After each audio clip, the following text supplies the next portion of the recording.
I certainly was hitting my mic. Hello! Hi, everybody. Yes, mousy clicks. And I'm pretty sure those were coming from my... what was it? My camera? Probably.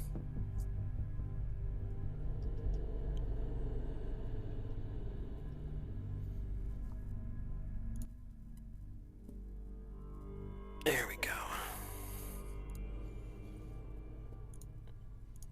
Not sure why I have double since I removed one of them, but you know.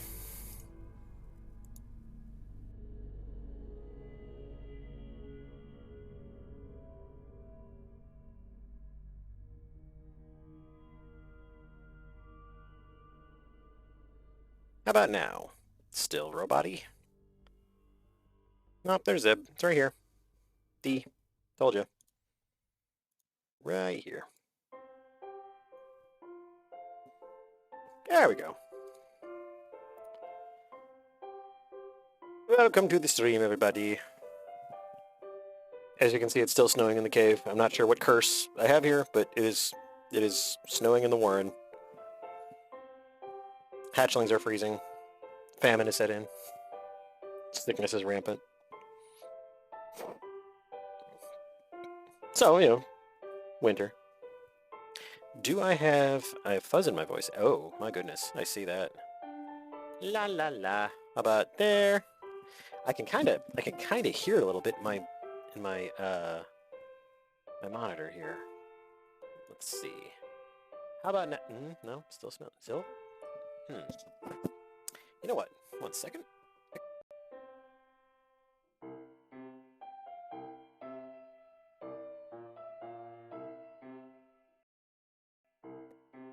Okay, how about now? Oh, that sounds better. That sounds a lot better. At least in my monitor, it sounds okay. How about you guys? Any better there? Any better there? Alrighty, there we go. I had to do the age-old solution of plug it in and unplug it. And now I'm not speaking.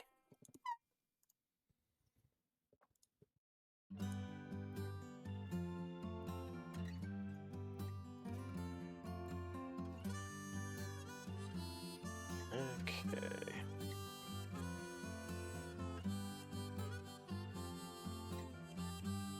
Trust me, I would love to. I would absolutely love to give the mic amnesia. That would be my absolute favorite thing. Okay.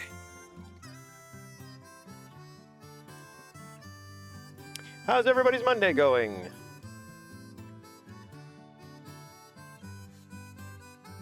Okay, that's better. There we go.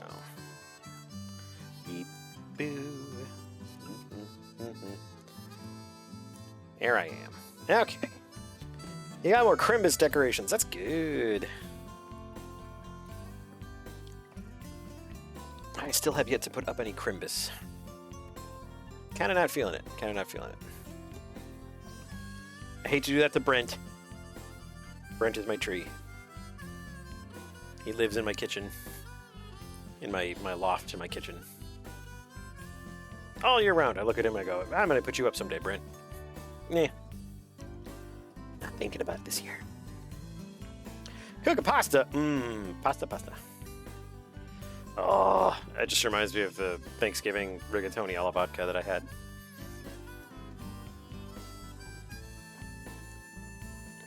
Yeah, that's the kind of thing. And, you know, I think as kids, we had parents that were a little bit more, I don't know, like into that kind of thing. So.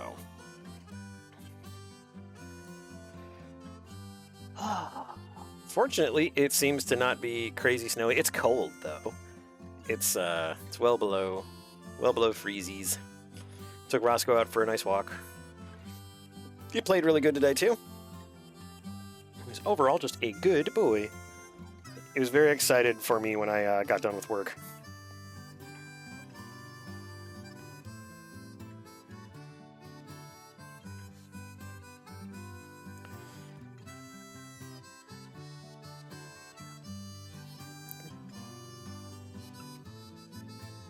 Yeah, this year's kind of been.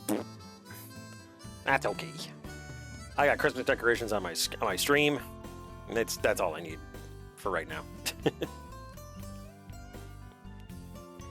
Yep, he was a excited boy. He wanted to go play.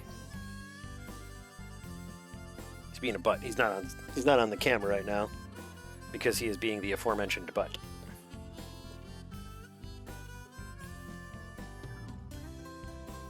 I received word, very humbling word, that my snowmo blower is delayed. It will be here a few days after it's supposed to be here, which is tomorrow. Which, like, it's supposed to be here on Saturday. It's just like, no, all right.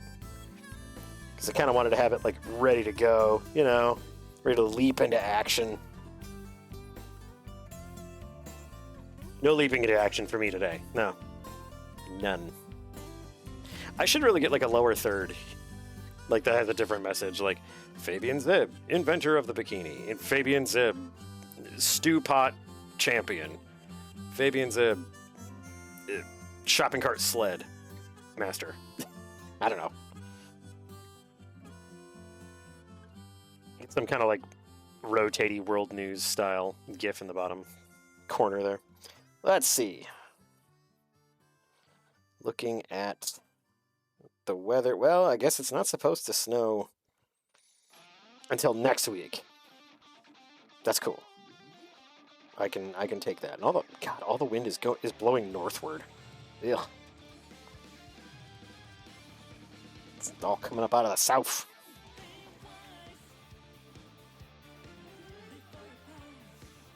You're very welcome. Yeah, you know, you kind of want the burner. You want the burner to cook the food. It's very important. Heat. Pyrokineticists are very into heat. Oh.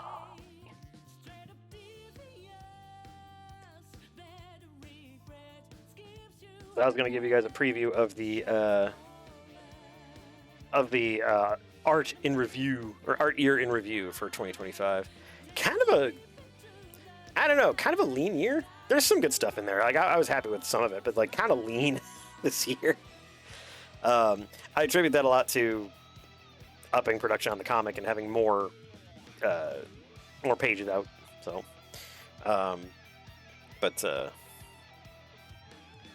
yeah, I mean, there's a lot of time clocked in the comic.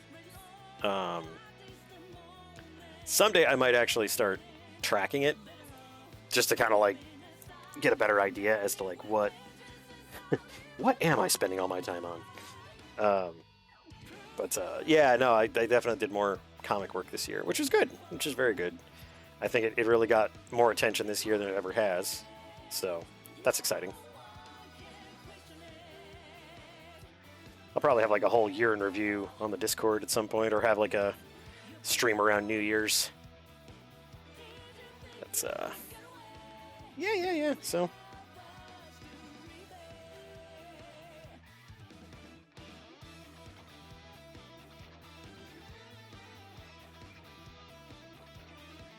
just kind of chilling out for the moment, and I've got a few things to work on tonight, so that'll go pretty well. I might be re-inking a. You guys have seen it. It's a goofy little aside between Kisuke and Katya.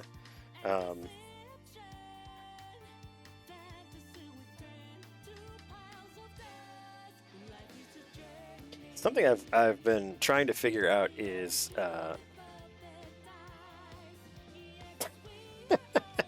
comic year in review. Zib, you spent 1,600 hours working on the comic this year.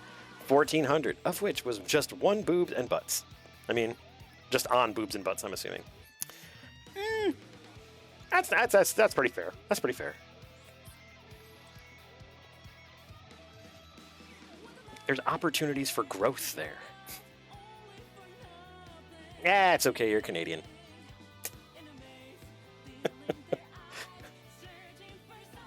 What was it? Can't remember what context it was in, but it was like, yeah, I wish. No, it was, it's something like, it doesn't know any better. It's like the dog did it. Like describing people. Like, it's just like an animal did it. Oh, man.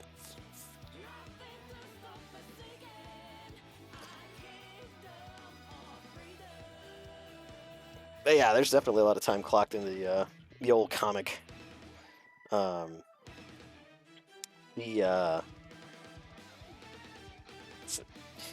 one of my goals is to get kind of fall in love with line art, because I absolutely the time shows.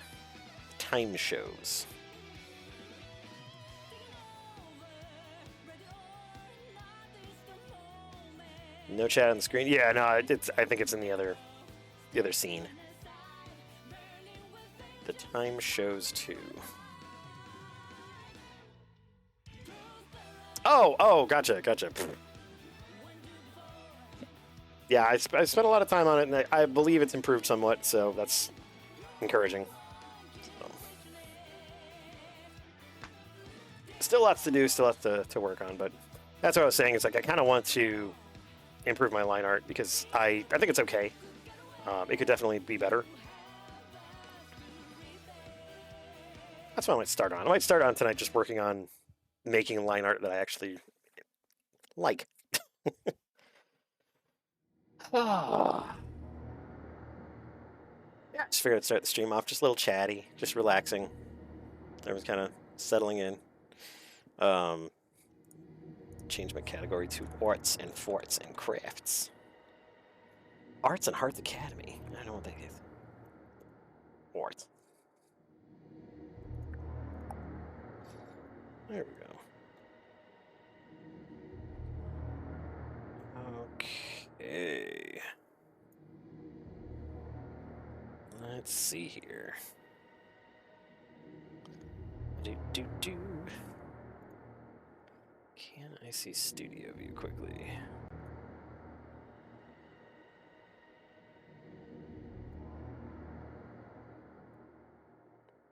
Okay.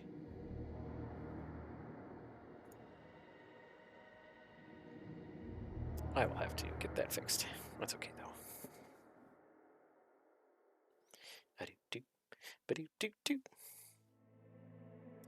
Hey, Gray. Good to see you. Yep, I figured I'd get closer to the camera so you guys could hear me. The snow deafens a lot of the sound, so didn't want the mic to have to try to catch that. So below. Good to see you. I'm just about to jump into some work. I'm gonna do my best before New Year's to resolve to do better line art. Come to think of it, zooming in on this thing was bad because this puppet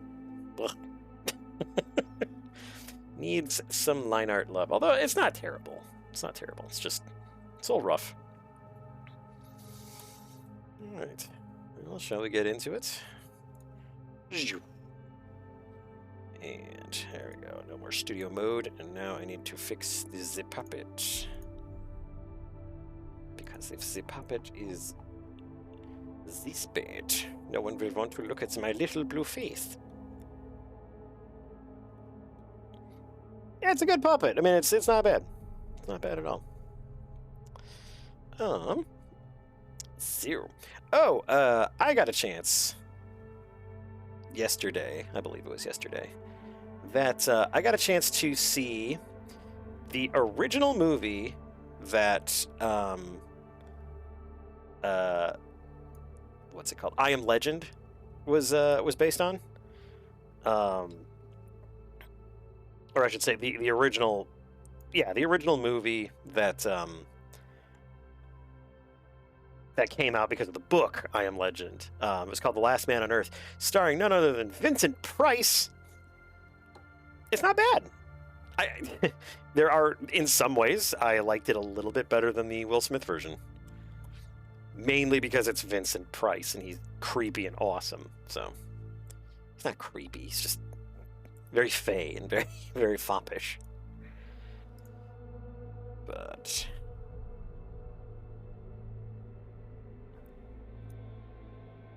need to post artwork I've done. I've been trying to. Not everything is done, or they're in varying stages of done. So, speaking of artwork, how about we do that? How about we take a look at the ye olde art review so far for 2025? Sound good to you guys? Let's take a look at some of my my incredible with quotes work. I'm pleased with a lot of it, actually. I'm happy with quite a bit. All right, and let us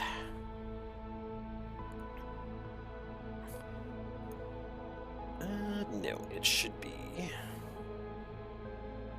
Is it Media Source? I think it's Media Source for the old iPad. Nope, not Media Source. Skunked again. Didn't I leave it in here? I think I left it in here. I did leave it in here. What source is that supposed to be, anyway? Is it, I think it's capture card device? Or video capture device.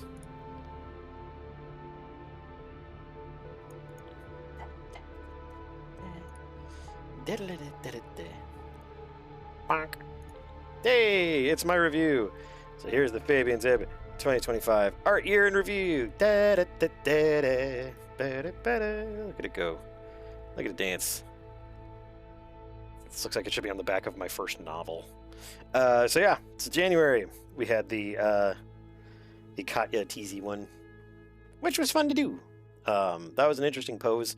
I had to mess with it quite a bit. Probably the most ratty Santa hat I think I've ever drawn. But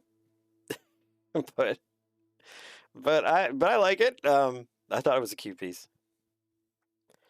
That was January. And then February, I was working on the Ko-fi being a little bit more populated because unfortunately, everything happened with Roscoe. So I was trying to get the Ko-fi to be a little bit more populated there.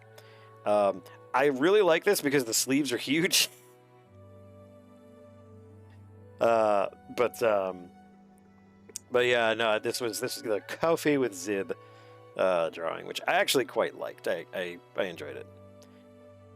Very similar to this puppet as well. Look at that collarbone. Not afraid to show a little collarbone, little sternum. Look at that. With reckless abandon, showing off those bones. And then we had March. It was a little late for Valentine's or Day of Hearts in Rill.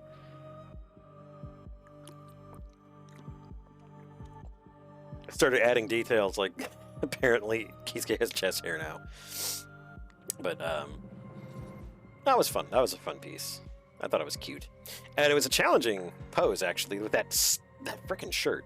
That shirt took me quite a while to mess around with, and I'm mostly happy with it, but man, oh man, that was not an easy one. I definitely gave myself a little bit too much to do there. Let's see. Oh, I didn't get a chance to publish it, but the sketch I did in April, once they announced the Samurai Pizza Cats game, I'd sketched that out, and I thought that was fun. It was a cute little doodle.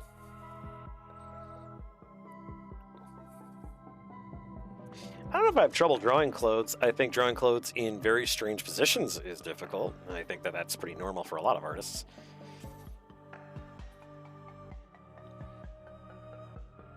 I mean, this is not a super easy position for a shirt to be in. But, But yeah, no, this was fun. I might even make the head. Actually, I should do that. I should make the head a sticker. I could even make it a GIF and make the little jewel triangle flash. Maybe even make the bell jiggle. Pie in the sky stuff, guys. Pie in the sky stuff. So yeah, that was the beginning of the year. That was the very beginning of the year. And we went down into May, and oh yeah, my Cobalt Sorceress. I was really happy with that because I had drawn her on stream. So hail to you, old pizza cats! Please ring your little bell. Although you may be pen and ink, we know you'll fight like pizza cats. Still no announcement on the Pizza Cat game release date, but I'm assuming it's gonna be. It looked like it was in pretty advanced stages of development, so I'm gonna go ahead and assume that it's probably coming out in the summer. That'd probably be a wise time to release it too. All them our kids getting off the schools. All those millennials that are still in school apparently. But no, I was super happy with this Cobalt Sorceress. She turned out really good. I think maybe I have sold one sticker of her. But we'll see. We'll see how that goes. But no, I was really happy with this one. And that's one I actually went back and kind of retouched the line art quite a bit. And that really mattered, I think, for that one. So that was cool. Quite liked that one. There we go. There's June. There's our Kisuke butt. Funny, I just started putting stuff back up on Ink Bunny and FA, and this was one that just kind of jumped on, which I thought was hilarious. It's just like, yep, there's his butt. Booty. Nah, it turned out good. Actually, I actually like that one. It took me a while, but I really do like that one. Just in the composition and everything. There's a couple of things that I goofed on that honestly I could go back and change because I have the whole file there. But it's what's done is done. I could do the HD version. Let's see. Also, I forgot about July. June and July are perfectly positioned. I didn't even think of it. I was just kind of in a daze, just working on it. And I was like, oh yeah. But yes, and that one is going to be, that piece in July is going to get fixed. The GIF isn't reading properly, so if I don't fix this one, I'll replace it with another one that's similar. So, but yeah, that one was in July. Like I said, kind of a dry year for art. And August was when I was trying to do little doodles to go with my Cobalt facts of the day. Very quickly realized that it's more work than I can handle right now. If I was able to get up at 5 in the morning, and spend, a couple hours working on Cobalt stuff, yes, it would be fine. But as it turns out, I like to sleep. But I do want to eat at Yip D's. Also, this poor guy needs some salicylic acid. Get that face under control. Also, probably needs some pants. I would imagine pants would probably be a good idea near a deep fryer. Yeah, it's the middle of the year for you. Dominated by cake. Dominated by cake. September, we had our first glance at Katya in her Minotaur form. That was a fun one. I actually quite liked that one. That pose was fun, and just drawing in a different form was fun. Background was fun too, because I just kind of went with a gauche brush and just went nuts. But yeah, that one was super fun. That was a fun one. Then October, I busted this out. I don't think I have released this one. I probably should. It was a cute splash of Hiroko. And yeah, it pays a lot of homage to her that piece that I did a long time ago of her with the hood and everything. But yeah, no, this one came out very nice. Definitely need to get that up on the sites at some point. And then November, yeah, I just did the Katya and the bathhouse one. That was another fun one. I spent a lot of time working on the anatomy on that one because it was very involved. But I was very pleased with that one. That one actually turned out really, really good. So, and I'm still working on December. I do not have a piece for December up here yet. So, now there you have it. So far, that's my art year in review. Da-da-da-da-da-da. Yeah. Nothing terrible. Little Cobalt sketches might be kind of bleh, but they were fun. Oh yeah. Let's see.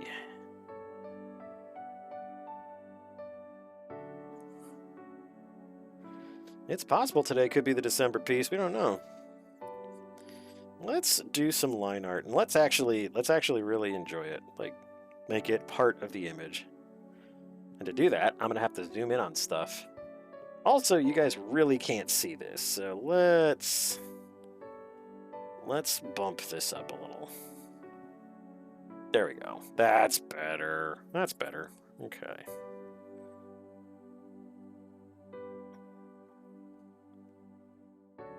Polar bear in a snowstorm. Yep.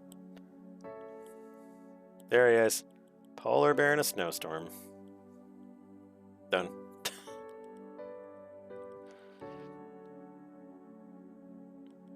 It's annoying that I have to preface this with, I hope this was real, but I saw a video of a polar bear and a husky playing together, because apparently they were saying, yeah, when polar bears are actually fed, they can be quite docile, and I was like, I don't know how real that is. Most polar bears would fight anything that's not a prospective mate or food, you know? So, just gonna get into the line art really enjoy it. Just craft it. Because it's something I don't do. I don't take a lot of time to work on my line art. A lot of the time I'm just trying to get things done. And I understand what they mean when they say that perfect is the enemy of done. But wanting people to enjoy what they're seeing and reading is definitely important to me.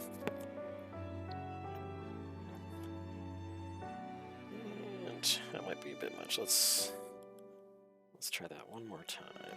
Boop.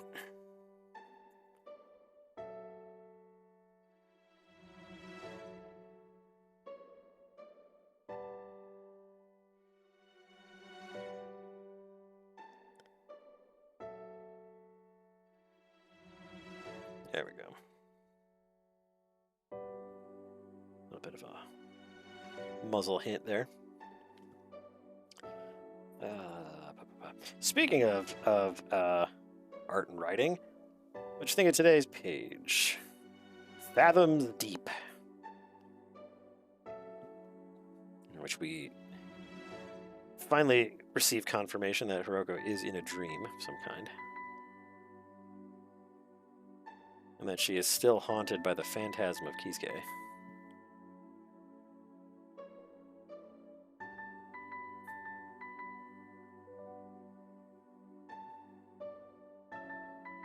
Spooky? Yeah. I don't think I've ever drawn a Critterkin skeleton before, aside from the, well, no, that was a Cobalt skeleton in, Sirius's mansion.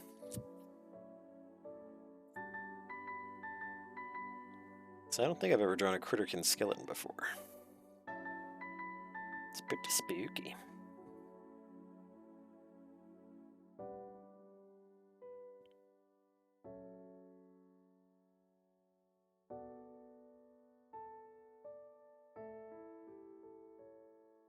I also wanted to give the impression, obviously in the dream she's underwater, so speaking is something that she really can't do. Not intelligibly, but I didn't want her to have too much dialogue in there because she is under the water, underneath the water, underneath the water, high, underneath the water. High.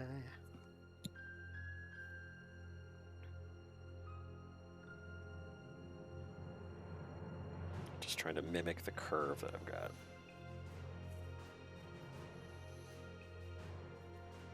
And those eyebrows or eyelashes are a little bit chunky.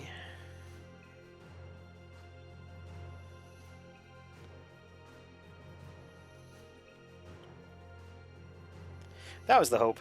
I've always been impressed with adaptations of manga into anime. Because Mrs. was actually pointing this out. Like in stuff like Death Note, there are all these scenes in the anime that are really quiet. Like the characters aren't doing or saying anything. Where in the manga, there's a ton of internal monologue and just introspection and stuff going on. And I like that. Honestly, I don't think our minds ever really shut up. So I think having those inner thoughts is good. Gives you an idea as to where she's at as well. Seems like she's kind of accepted the fact that she's kind of stuck with nightmares, that she's kind of cursed.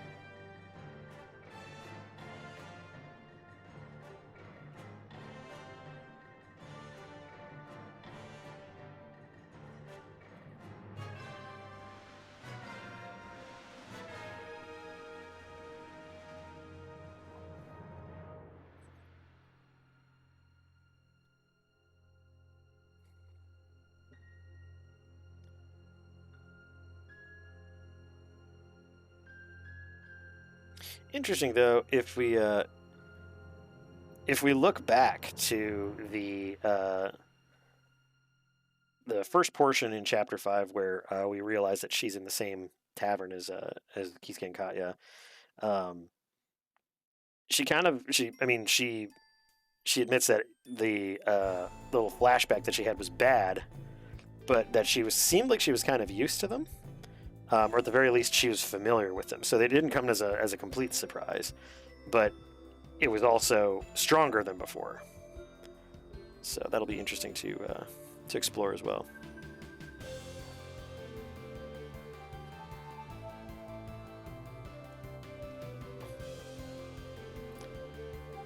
Just gonna have a heart attack seeing him again. We'll see. We'll see.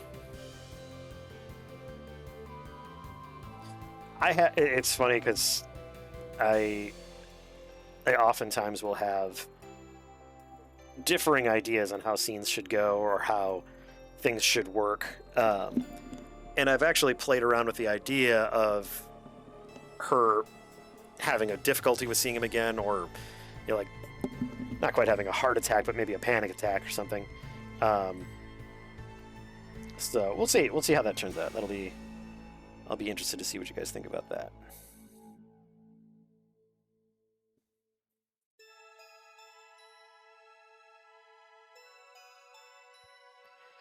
And it is coming up, not in the immediate future, but definitely in the near future. Their meeting will cross paths yet again.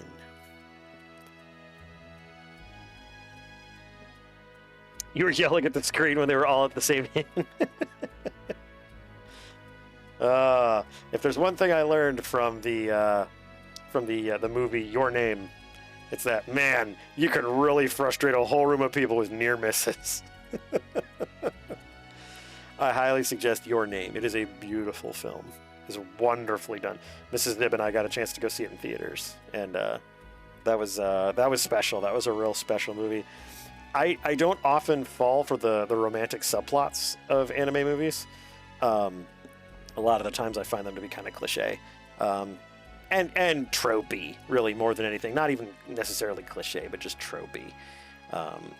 But that movie, oh man, that movie, all of us, like every one of us in the theater, were on the edge of our seat at the end. We're just like, oh my god, resolve.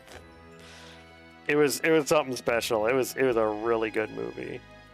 You definitely ended up caring for these characters quite a bit. Surprisingly enough, also like not a Ghibli movie, so it was different.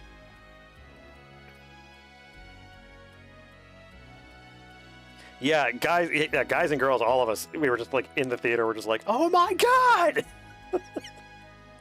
Like we're like all clenched.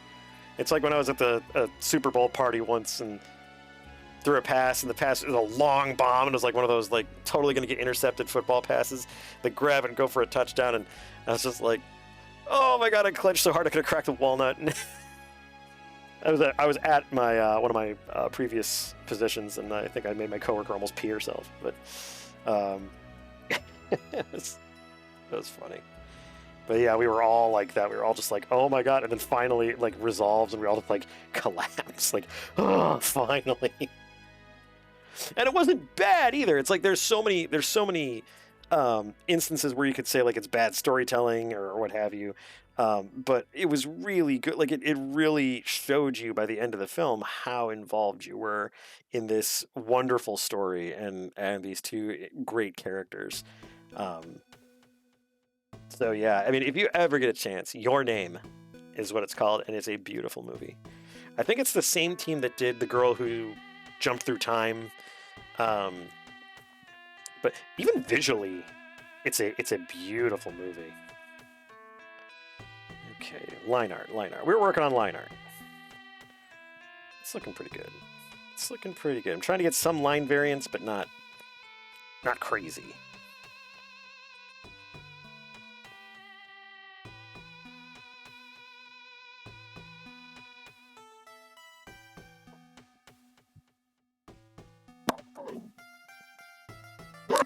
Technically. You are technically correct, which is the best kind of correct. Technically, her left shoulder should be higher than the right shoulder, because when you lean on one shoulder, the tendency is to have the shoulder that you're leaning on to go higher. you can go lower. It's just less comfortable. So a lot of people will square their shoulder and kind of prop up on it when they're on their hand like this. At least that's how the anatomy goes. Why do I'm sitting here, I'm working on that, I'm doing that pose just to kind of like get it in my head, and then like I have one eye closed and like come on. Come on, Zib. You silly, silly bitch.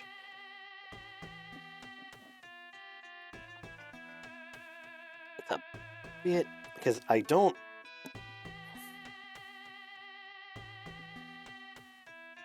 And the shoulders are locked. The shoulders are parallel to each other. So it's not like... It's not like it doesn't affect the other one. It certainly does.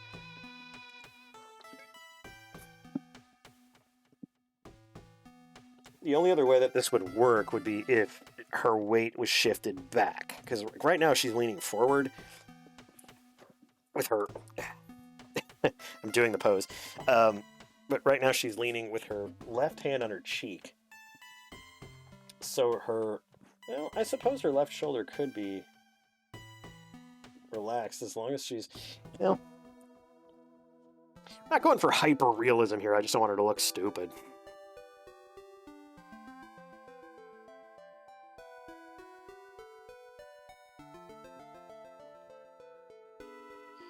So I'm curious for y'all. What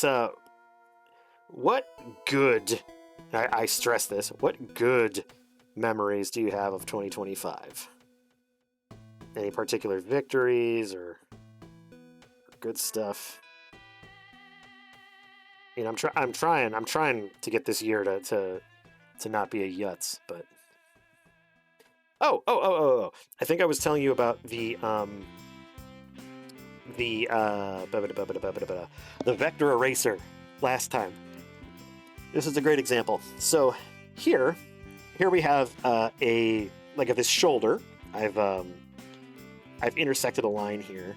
I might even make it more dramatic. I've intersected a line a couple times here, and her shoulder's in front, so her cheek here should not be there. And we just redid this shoulder line. So check this out. So this is the vector eraser. This thing has saved me so much time. As normally I'm cleaning these things up by hand. There we go. Surgery. Oh, but even then there was much stress and some complication. Yeah. At the end of it all, though, you walked out happier. So that's certainly something to be happy about. So you have these lines that are intersecting. Normally, I would have to just go in and remove these myself, but it would end up being a mess or just looking chunky, and sometimes I would even leave little pieces behind, and it just makes the line art look bad. So if I jump over to the eraser tool, and then I go to the spot here where it says vector, if I select that, and then make sure that this little plus sign here is selected as well, the one that's directly to the right of my head, this little middle plus sign. If I make a stroke and go through something, like you'll see here, I've made a stroke through this this shoulder line there. Boop! It is gone. Solid gone. Same thing with this guy. We're going to do the same thing there. We'll make a line through that, and boop, it's gone. And then over here, and boop, it's gone. And then, and boop. There we go. And I have saved myself a ton of time, and I didn't have to manually erase a ton of stuff. I can always trim stuff up. I can always smooth things out a little bit. But right there, I mean, I just saved myself a ton of time. So I am always trying to figure out new stuff about this program because there's so much there. I do have, and it's another one of my one of my resolutions. I'm going to try to migrate most of my comic work onto my Mac here. Mainly due to the fact that I have the full version of Clip Studio here, and it's just kind of going to waste. And I kind of want to not reserve my iPad for specific comic work, but to do more just general art. Since I don't really do enough of it. So But yeah, that's kind of one of my little mini resolutions, is I want to use my Mac for more artwork. And I mean, I have a tablet for it now, so that's certainly easy to do. Just got to get used to it.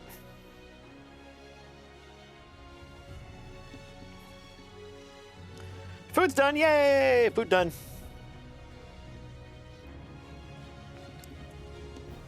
Oh, can I get some applause for that food done? Yeah!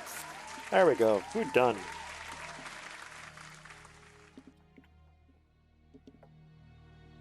Food complete.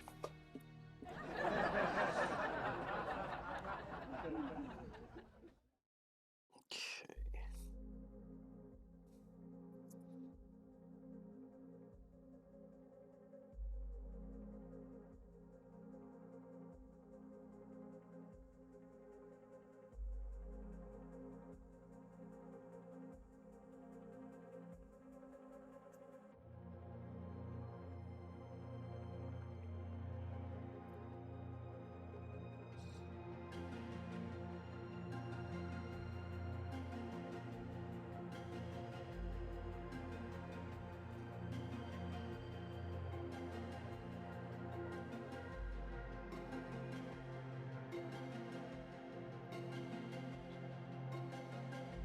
There we go.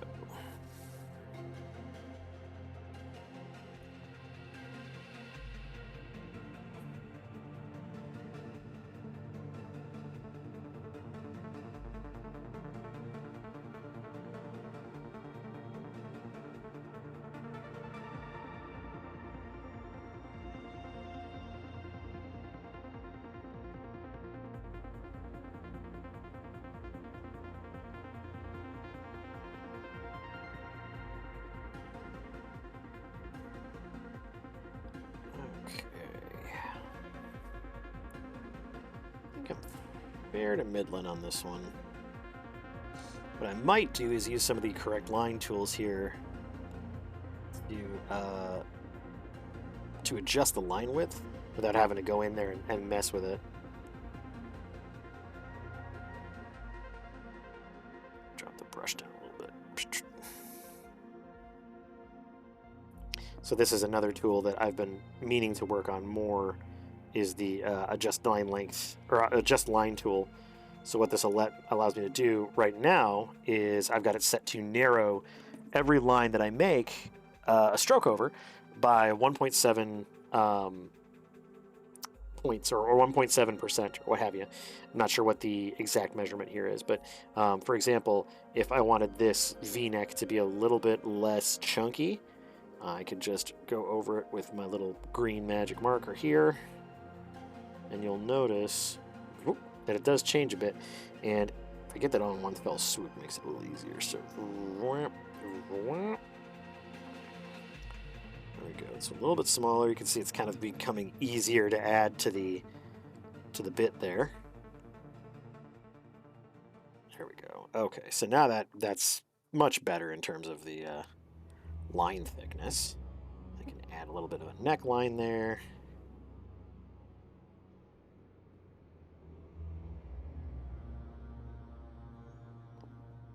There we go. Okay. So let's go over this and see what we can clean up. That's something else that I've been meaning to do more of, is just doing cleanup and making sure there's less little junk in my pieces that bring the piece down. Whoops.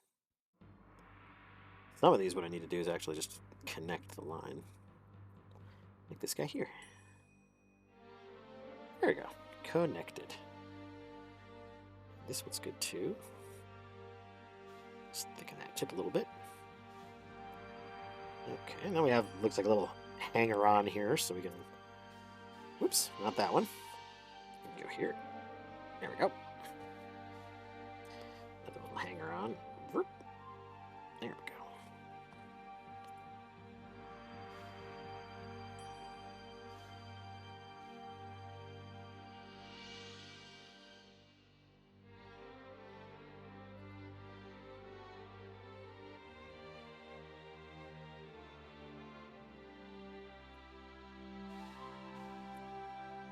There we go.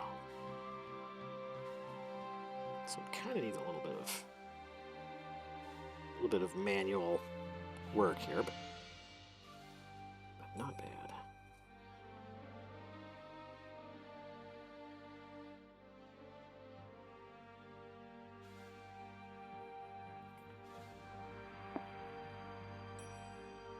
Got some hangers on and some non-connected lines here.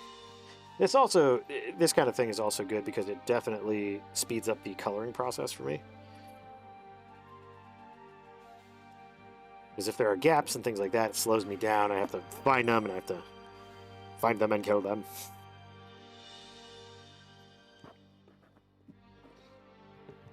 Probably my shadow?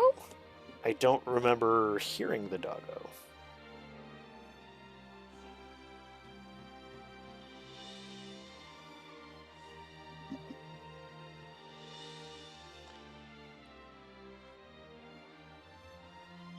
Did I say killing something? I can't remember the last couple of minutes.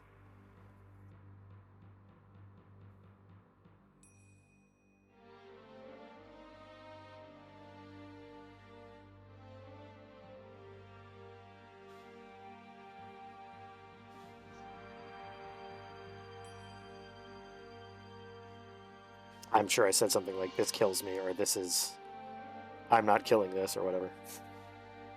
Knowing me, I do not think before I talk, unfortunately. There we go.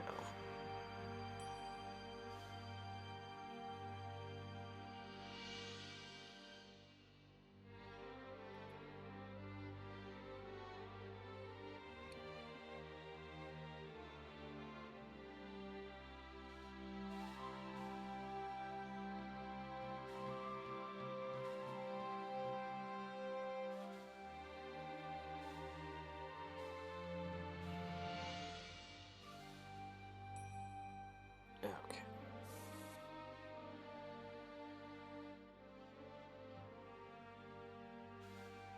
My outer lining is fine. I think that's a decent line thickness, but the inner lining can definitely be improved some. At the very least, it could be kind of gently lowered a bit. Interior lines typically don't need to be as thick as the exterior ones.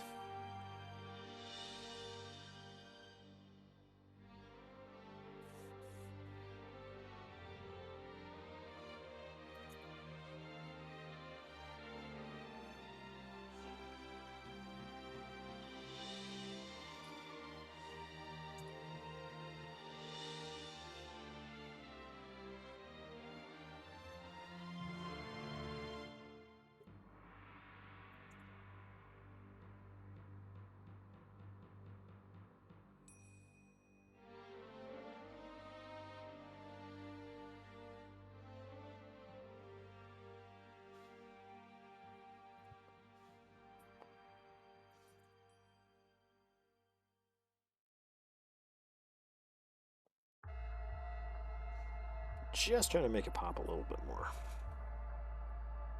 Like I said, I definitely need to spend more time on my line art, and for that I need to start enjoying it more. I definitely need to start enjoying it more.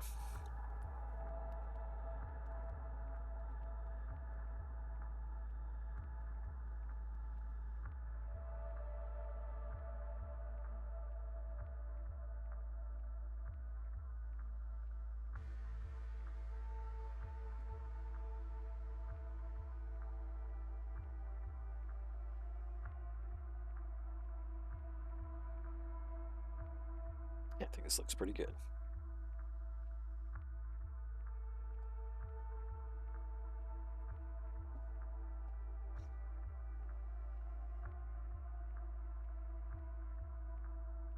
Actually, here's what we'll do. We'll go like this, and then we'll go like this. Of course, it would help if I didn't have this on right now. So let's bip bip. And doot. And then doot. There we go. what this does is it helps me show what has been colored and what has not. It also helps to outline some of the liner that still needs to be fixed up.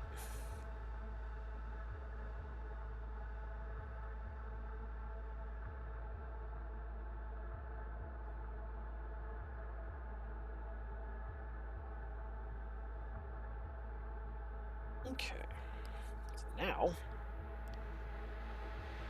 makes it much easier to know when I have missed something or forgotten to color something.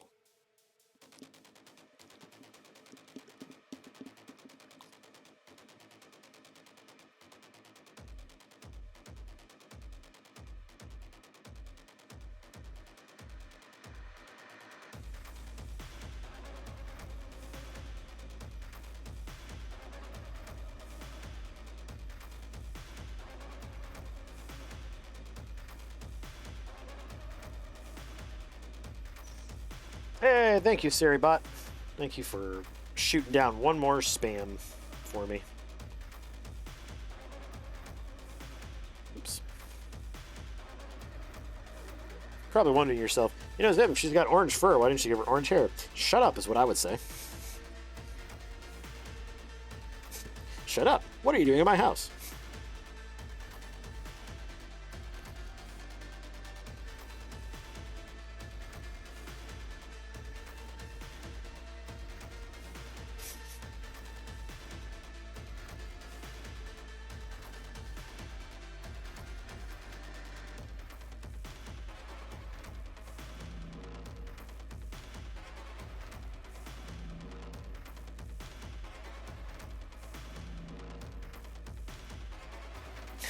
She kind of looks good. I think she kind of looks good with the blue hair there. You believe she dyes it? I see.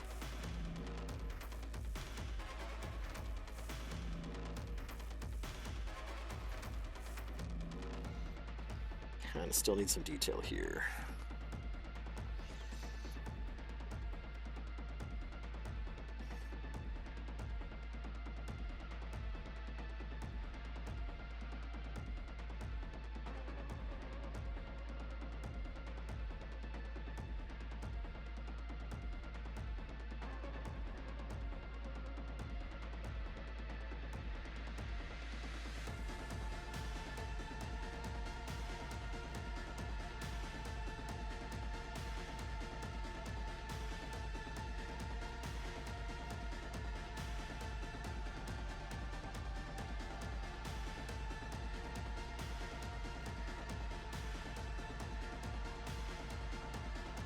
Okay. I think I was working on her expression as well before. Oh, look at that. The minute we zoom in, we see some color boofs. Now, let's see here. One of the other tools I have is Fill Leftover. And what that does is it takes the information around itself and essentially fills in any missing pixels. And this model's pretty clean. But there are some where I'll get like little nooks and crannies where there's going to be tiny little bits of not color, and what that does is it cleans it up. Not applicable in every situation, but it certainly works out well for a lot of the pieces I have. Oops, almost forgot her. See, this is why I outline in blue. This is why I outline in blue. So now I think we're working on her expression.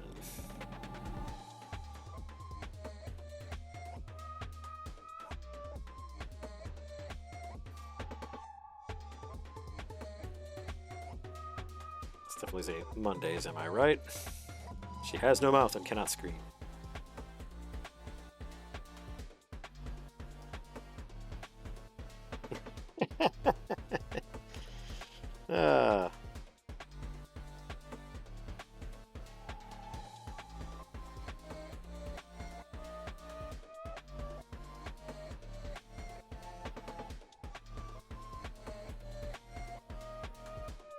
So much Monday.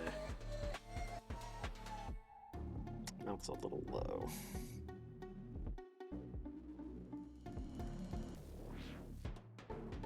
Probably a little wry grin, I think.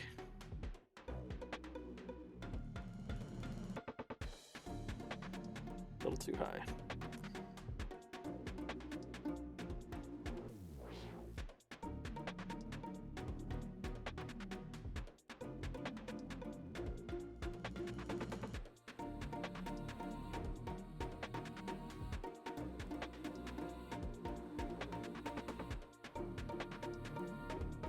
There we go.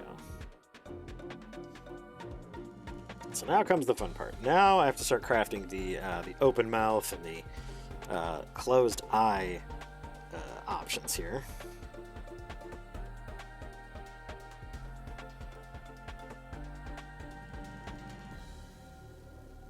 So what I've done is I've created a new layer, and I will just draw on top of this one, so I have an accurate jawline.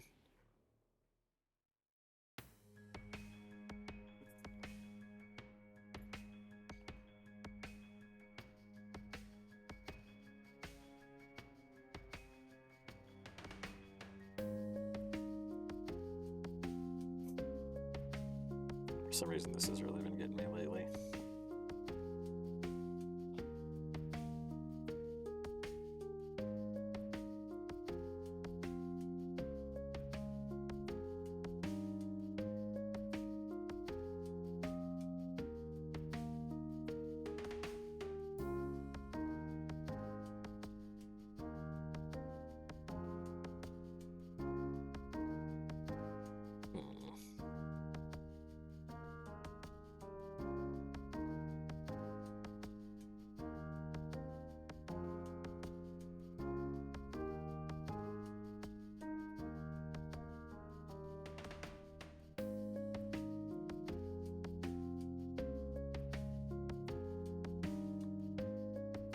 That one's good. I like that one.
Kind of like the negative too.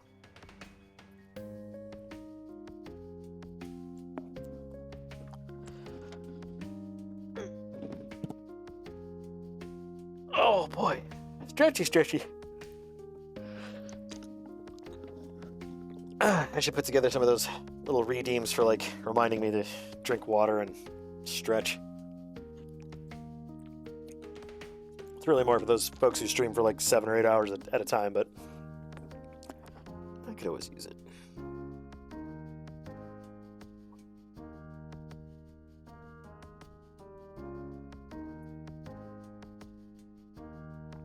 Oops.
Whoops.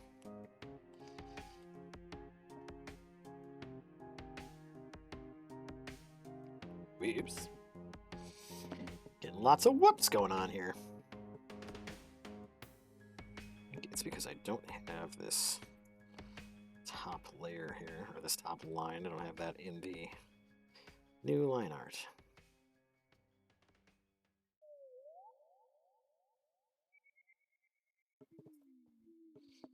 Okay, that needs to get cleaned up a bit. Let's see if the old vector eraser can help us here. I think it's going to be on the... There we go, that's better.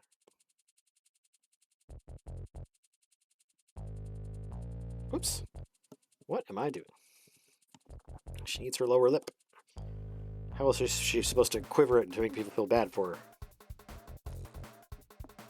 Okay, vector eraser has done about as much as it can, so let's just jump back into the other tool here. The other tool that I use is, instead of using an eraser, I'll use the same tool that I'm working with, like the pen tool, for example, and then I will switch it so it is using transparent pixels. And that erases pixels without kind of making a big mess. Essentially, that's all I'm trying to avoid. Most of my process is already messy, so... The only thing I hate about fixing line art and stuff like this is that occasionally I have to recolor stuff because it's broke. There we go. And I see that little section here has decided to look terrible. So we're going to fix that.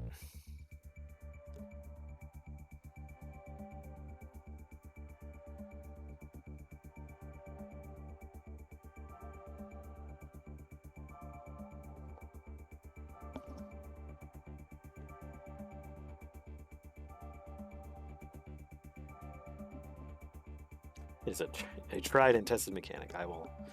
I will do my best. I've been steadily trying to get more entertainment out of this stream for you guys. There's only so much entertainment I can provide by being silent for almost 45 minutes at a time while I'm sucked into a drawing.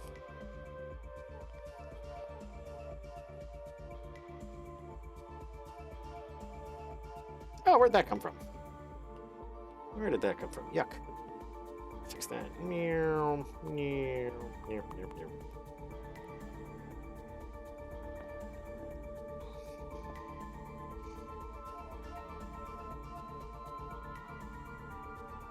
Oh, did I color on the wrong layer? I bet I did.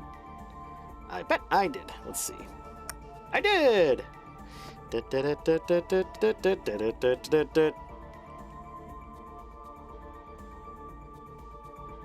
Where?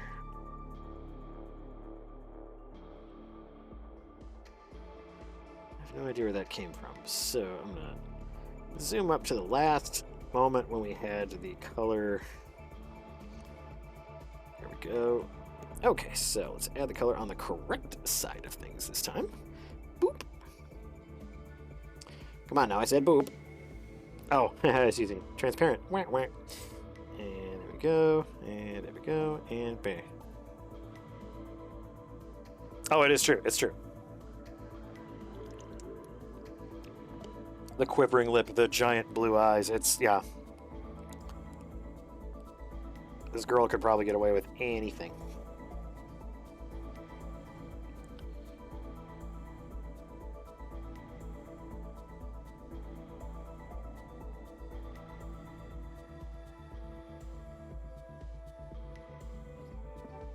Okay, let's fix that goofy little doodah we have going on here.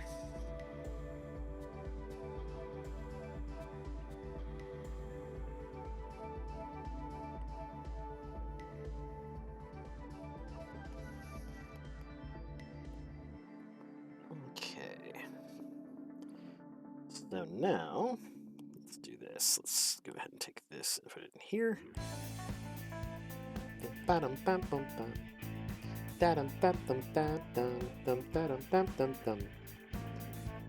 There we go, we got talkie. bap, bap, bap, bap, bap. Do-do-do, ba-do-do-do, do-do-do, ba-do-do, ba-do-do-do-do-do. Okay. I lost my train of thought. I was saying things. Oh, there it is. Okay. I was trying to find. There's a bit of crumb here that I had to get rid of on my finger. There we go. Okay. So now shiitake. Meh, meh, meh. Yeah, blap blap blappy. Big ol' lip flaps. Oh, you know what? I think I goofed on that. I think this needs to curve a bit more inward. This little strap here, this little armlet doodah that I have going on here.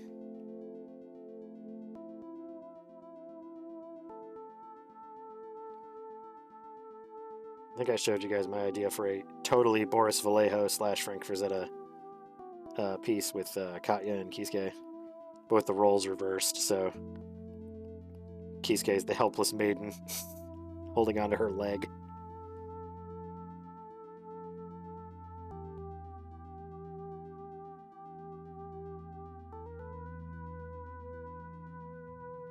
That's a bit better, yeah.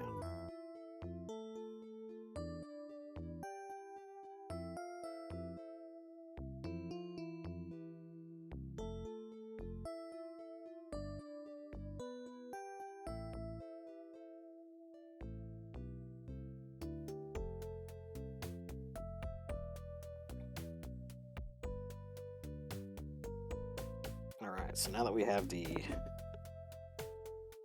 the mouth and the closed mouth, let's try to get these blinkies done. That came down on beat. That was kind of blinkies done. Okay, so technically the cute thing to do here would be to create a new layer. Done this before. Would be just to. This is kind of the faster way I've found of doing it.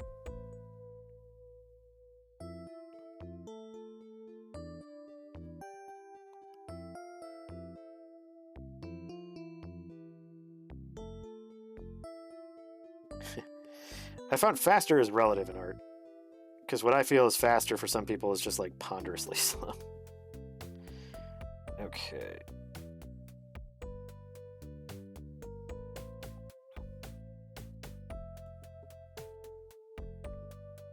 Blap blap, not plap plap. That's completely different.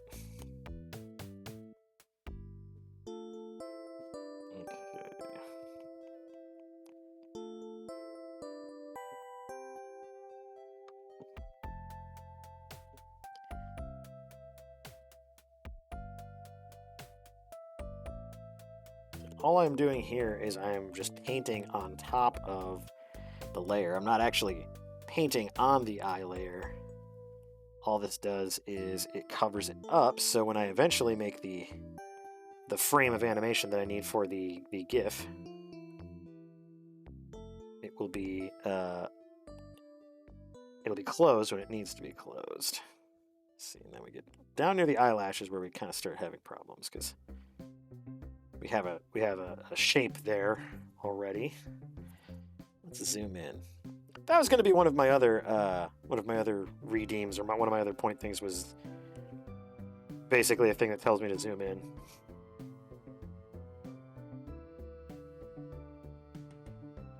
Always a good advice. Always good advice.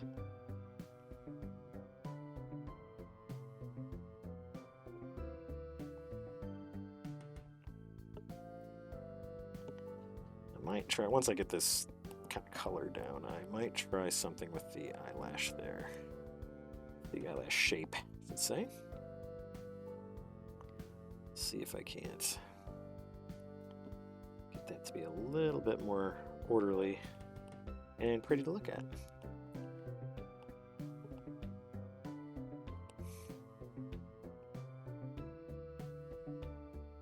Okay.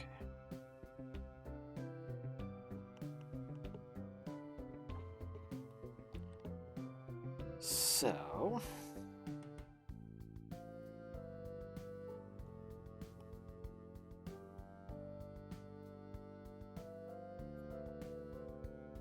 Nah, she's just winking. Meep. Let's see if I can't kind of elongate her lashes out a little bit more.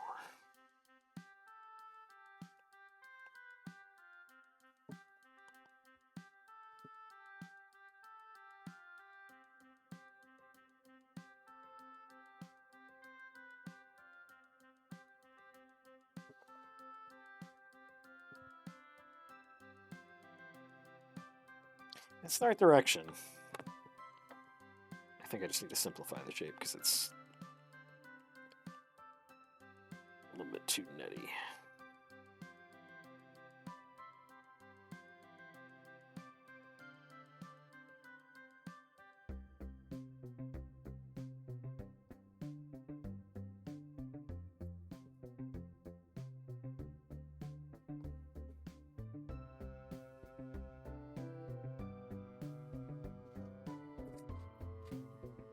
That works pretty good. Let's see. It loses a little bit of the shape there, so let's kind of bring that back a little.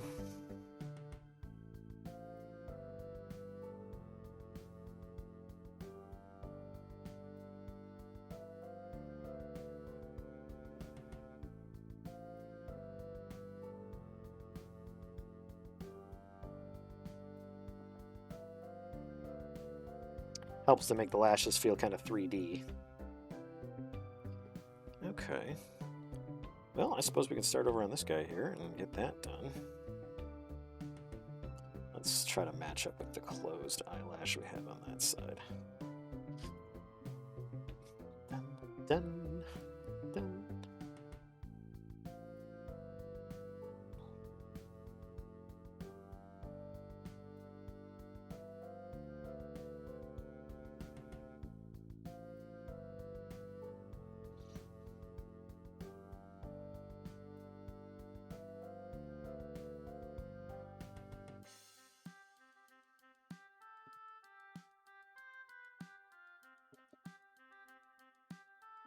Okay. Obviously, the goal here is to try to make it as seamless as possible between the open and closed, because then it's not jarring at all.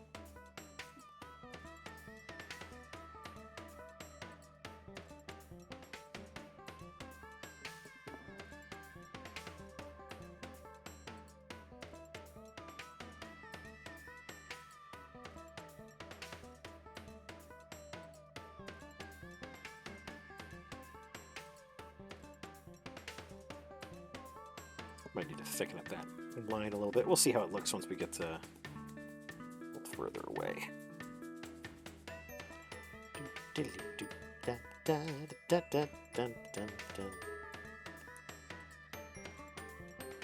First, now we're missing a lot of that eye line there. I'll get that fixed.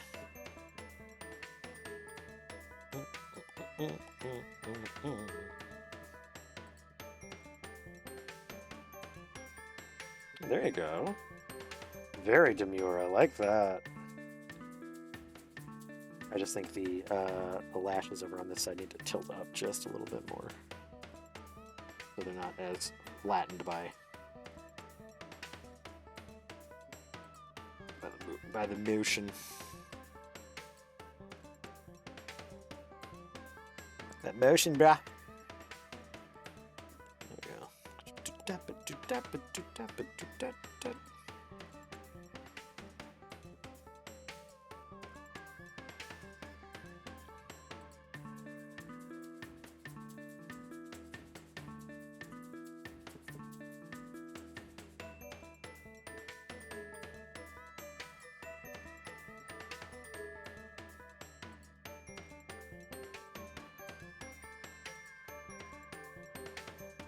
Hey, good for you. 10 p.m. meds taken.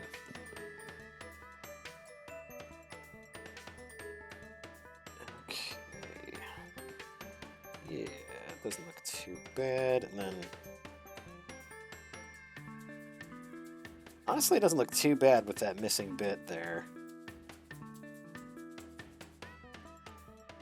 I might just give a little bit more definition to the eyelid.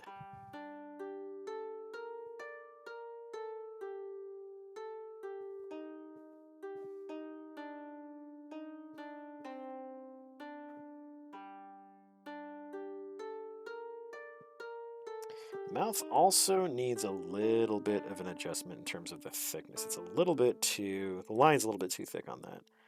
So we'll go into our handy-dandy little correct line tool. And we will adjust the line width. And let's just jump. Is this the one? Yes, it is.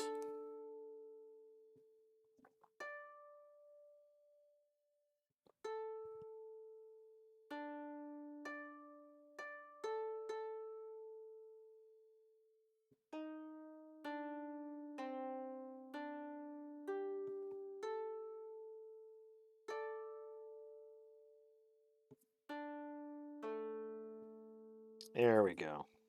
What do you guys think? Fang or no fang? I'm kind of partial to fang.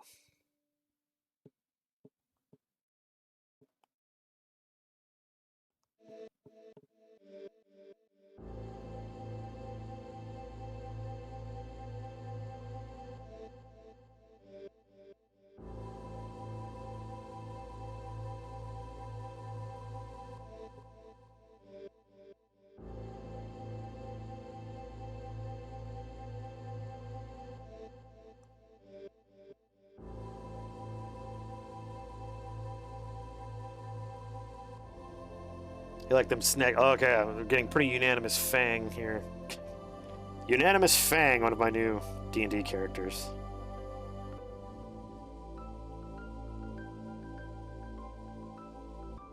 And where is my... oh, there we are. Okay. And then just to... we'll just clean this up a little bit. Again, a lot of this just kind of comes down to me being more meticulous, because I really am not as meticulous as I could be. And I feel like that's a area that I kind of struggle with, because I very much want to get things done. And like I said, you know, perfect is the enemy of done. Yeah, but imperfect also doesn't really strike confidence in people, so... so you gotta find a balance. As we all know, I am great at balance. You guys remember that time I made that joke about me being great at balance?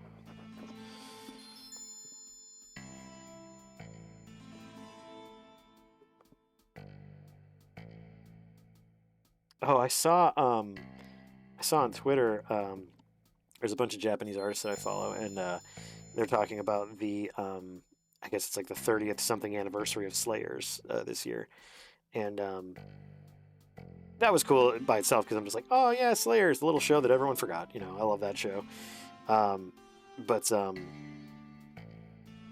guess there's like an art exhibition going on as well, so that was cool. It's like, that's really neat. Someday I will go there. Will I return? Probably not.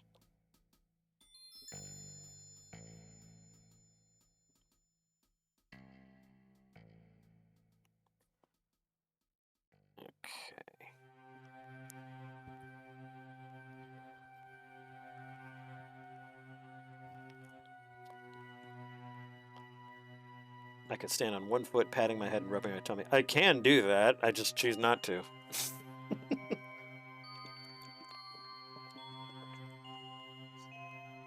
I've done slightly more coordinated things, like trying to handle a 65-pound dog while trying to tie his poop bag while he's pulling away from the scene. Oh, happy to say that Roscoe has gained a little bit of weight. So we're putting some meat on them pretty little bones, and he's still a handsome boy. He deigns to show himself. He is probably passed out on the couch. That is what he does. Eventually, I hope to have a little wireless camera set up just to catch him on the couch, so everyone can watch him snoozle in either spot. So. But yeah, that was a concern. Was Roscoe putting on weight, and he has done so nicely. Not a tremendous amount, but he has put on more weight than he previously had been doing consistently. So.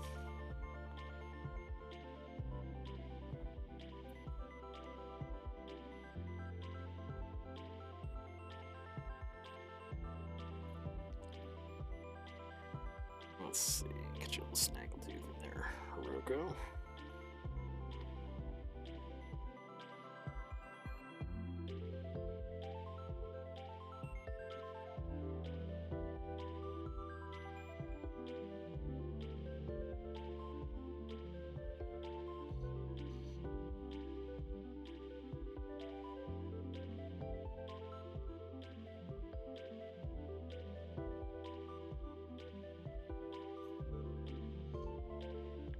Blap, blap, blap.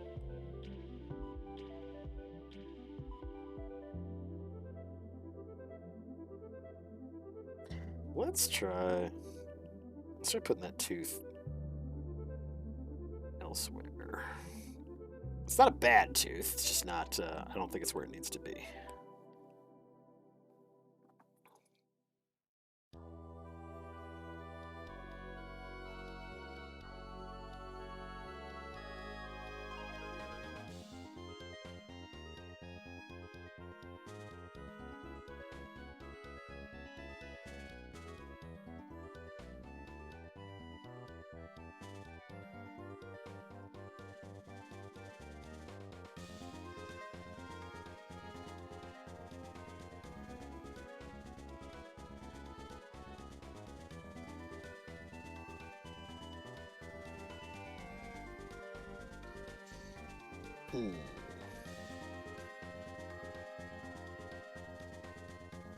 I wonder if I can.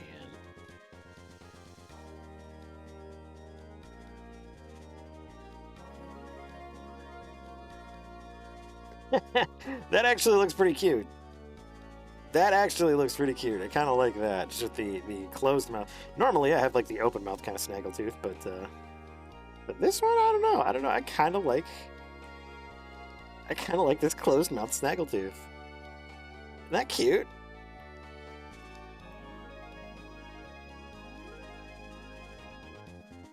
That is super cute. Oh, okay, I like that. Whoops. Is that the... Nope. Is that the... Yeah, that's the... That, and that's the... That.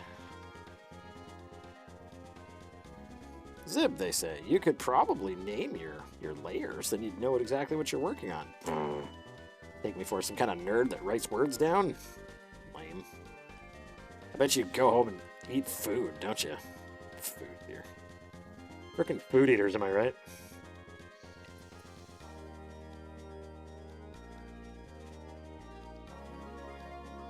Yeah, she's definitely kind of got like a smug little look. I like that.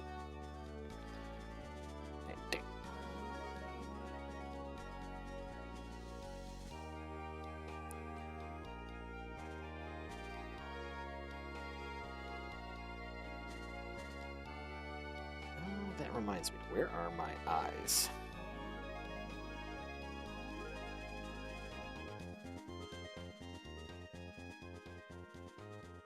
What happened to...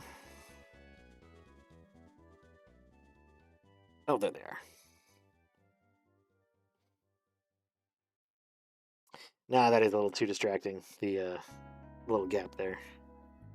I will eliminate the gap.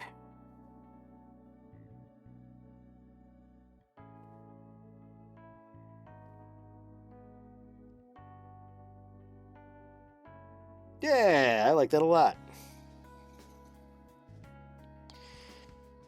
Let's see how awful.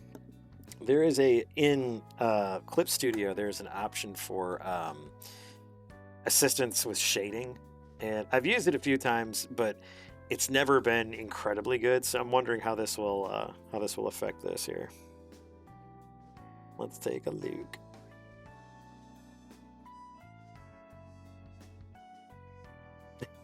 A little plastic wrap kind of look here.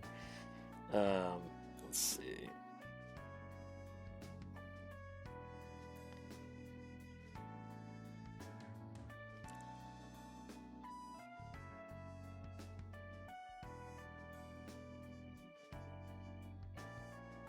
The iPad is not ideal for doing this kind of thing.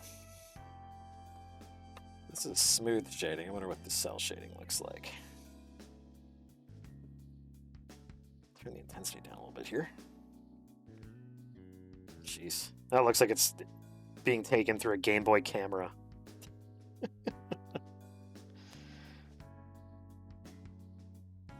Let's see if I go all the way down here. Okay, the shadows are kind of...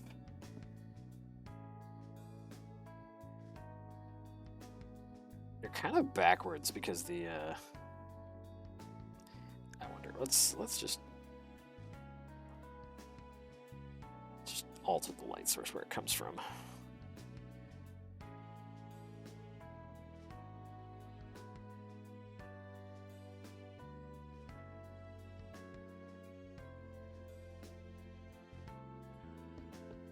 I saw little Roscoe peek his head in and then duck away.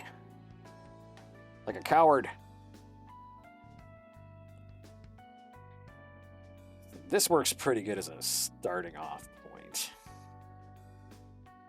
And then I can grab... There we go, there's the deep tones here. So this tone... So this is what it's shading with. It's shading this light blue, and then it's using the layer multiply feature. So what the multiply does is it kind of mixes the color on the layer. So I can...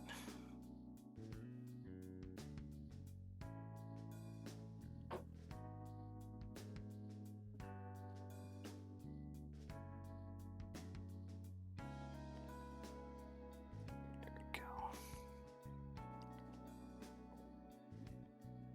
Also, that is something that I did learn, is that shading with colors other than black is not only possible, but looks pretty good too.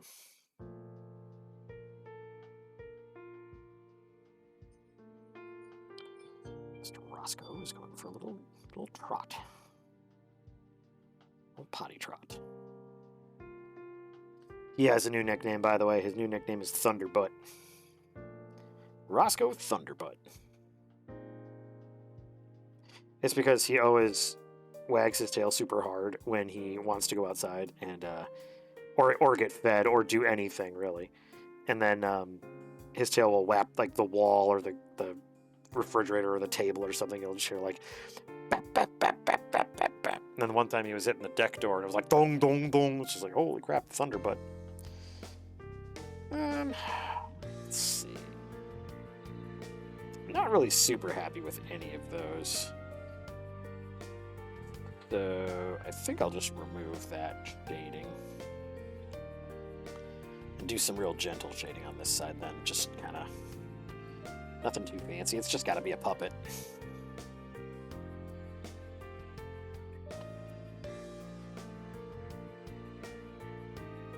And actually what we'll do is we will select everything outside the puppet. There we go. Done and done. And then we will invert that selected area. So now it's just painting the inside of the puppet here. And then I'm going to create a new layer. I'm going to make it multiply. And then I'm going to use my spray paint to just make some real gentle shadows here. I'll even do, there we go. I might even bring that up. Drop the hardness a little bit, drop the density a little bit. There we go. Stave is still at 100, that's fine.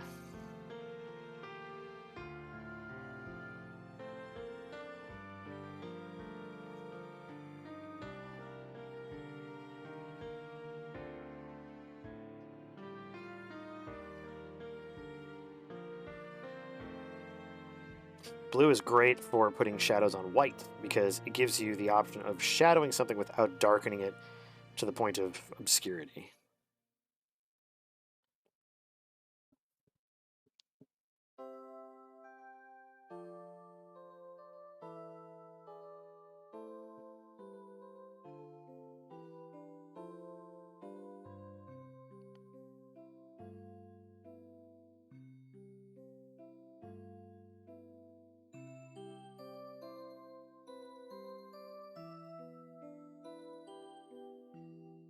Oh, there's a little line there.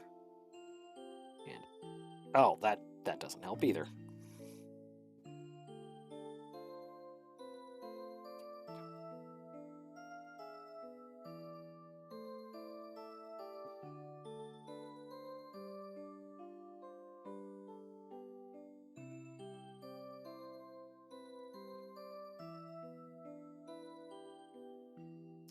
Might have a little bit too big of a brush here. So I'm going to do that. I'm going to leave the tail the way it is. I'm going to drop this up here. Drop that brush size just a tad. Help bring it into a little bit more control there. Zoom in, you idiot.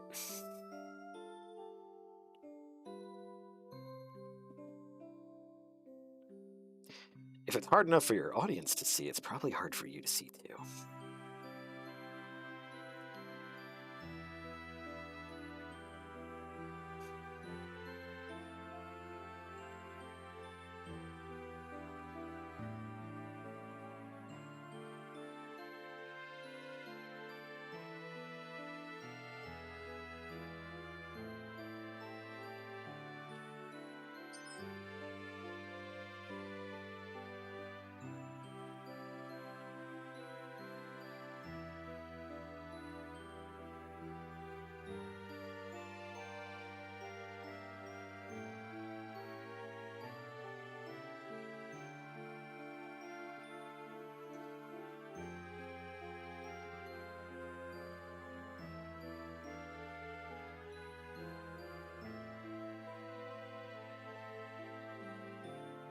Just real light shading, nothing too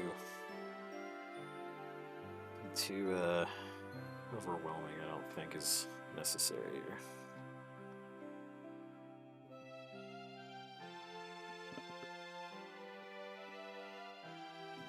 There's gonna be a rascal in here at some point. I bet. I can smell it because he's stinky. Stinky dog.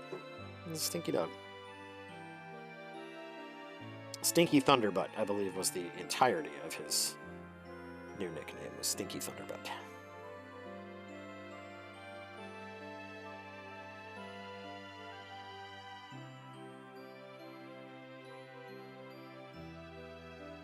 Kind of looks like she's daydreaming a little bit, huh?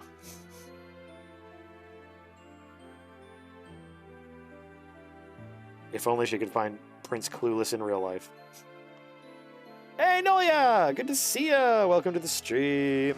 How was your stream tonight?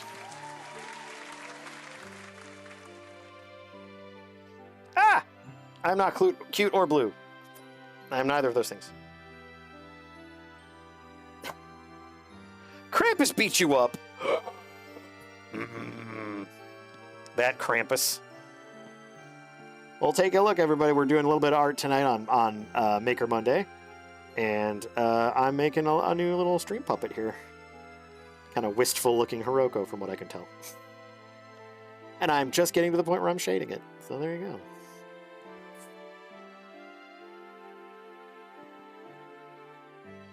I know, it's so dreamy. Also, by the way, she can, come on now. Oh. Tap! She can open her eyes, close her eyes, and open her mouth. Nyeh.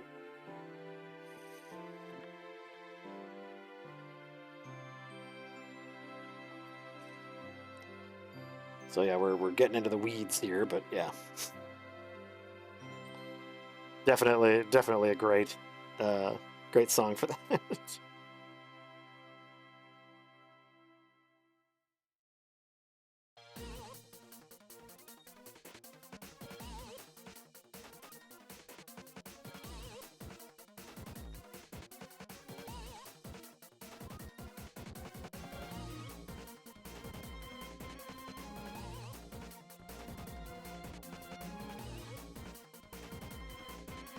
Hello, buddy. Who's my baby boy? Oh, they're my baby boy. Yeah, good baby. It's a good omen. It's a good omen to have the Roscoe with us today. Everybody say hi to Roscoe.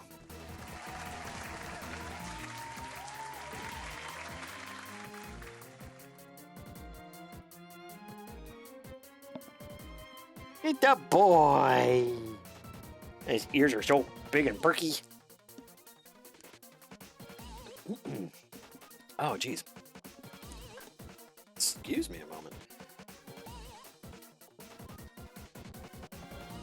Oh, goodness. Sorry. Needed to use my mute there for a second. Goodbye, the boy.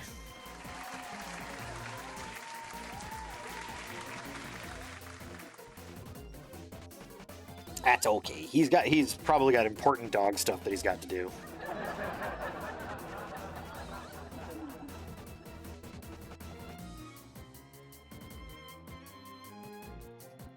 This really sounds more like caper music, but you know.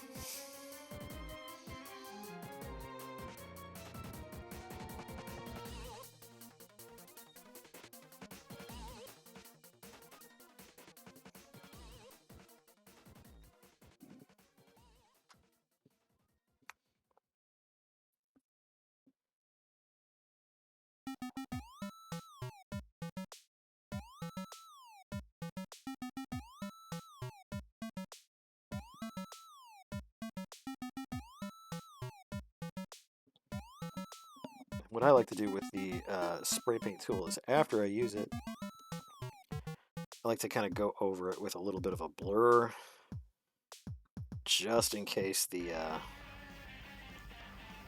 edges are a little jaggy. It doesn't do a heck of a lot, but it do a little bit. So there we go. Hard to see because you see I am drawing the blur. Drawing the blur does kind of help to smooth out some of the rough areas.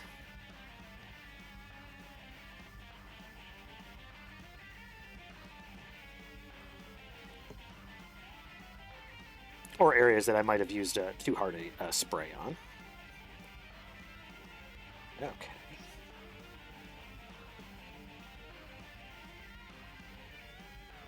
I might lower the amount of shadow here on the nose. It's a little much.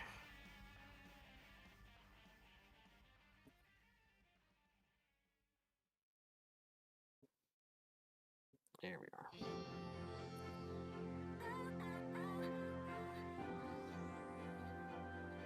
There we go. Now she can blink. Her eyes don't change incredibly much in terms of shape. There we go. Blinky. And then she can talk. Of course, this and this need to be the same thing, so let's merge those two. Blah. Blink. Perfect. Well, I bet I could get this into Viato tube here. Let's give this a shot real quick. Let me save this.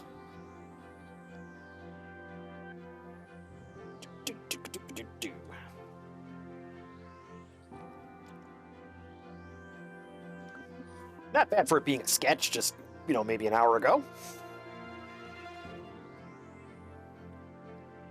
Always nice to have a Cobalt invasion. My fellow Kobolds, how fares your Monday? Have you triumphed over your gnomish enemies? I would assume you have, because you're here.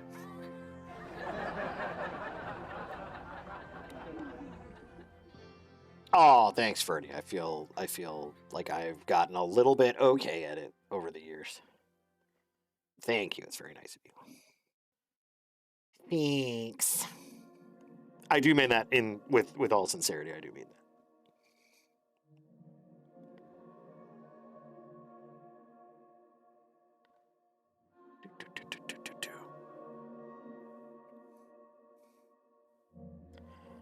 Okay, so now I have to squinch it on down a little bit. Gotta do some squinching. Squinch. There we go. I am realizing that me saving and everything is not visible, so that's because there are projects. There are things that I must protect. Yes, things. Delectable things. I was telling them earlier this evening that I got the chance to watch the original movie that I Am Legend based itself, more the original movie that I Am Legend was given, I suppose, back in 1963, 64. I'm not sure. It was in color. It was a great film. But the main character, who would have played Will Smith's character, was Vincent Price. And the movie's called Last Man on Earth. I highly suggest it. I was actually very surprised at how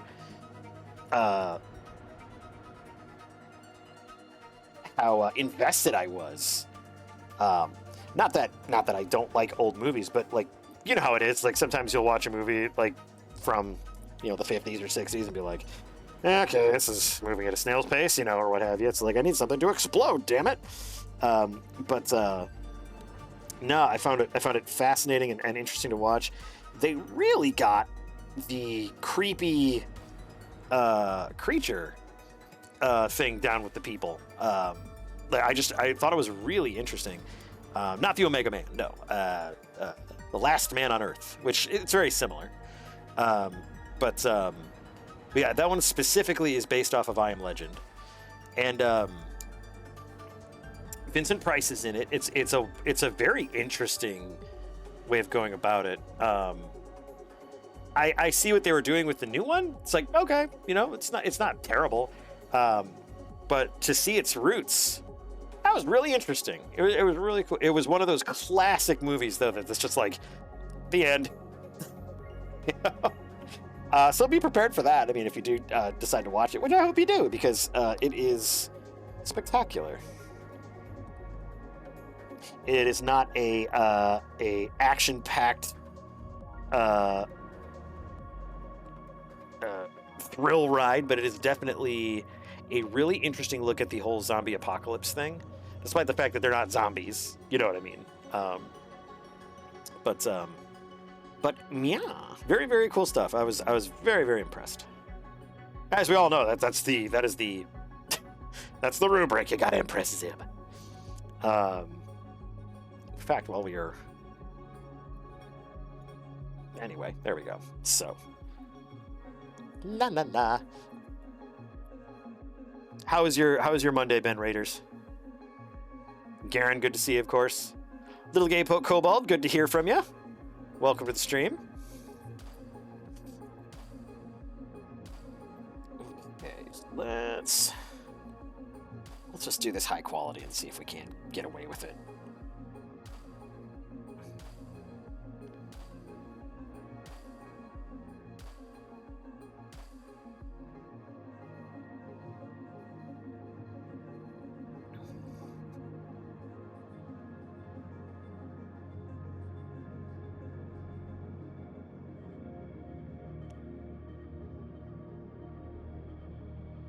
All right. Yeah, it's Big Zip. Because there's not a whole lot going on the screen. So, hello. Oh, wait, no, if I'm Big Zip. Big Zip. Hello. Everybody loves Big Zip. Everybody loves Big Zip. Big Zip. Okay, so. Ha-cha-cha-cha-cha. Getting my stuff sent over to the streaming computer so can't see my work. Bap.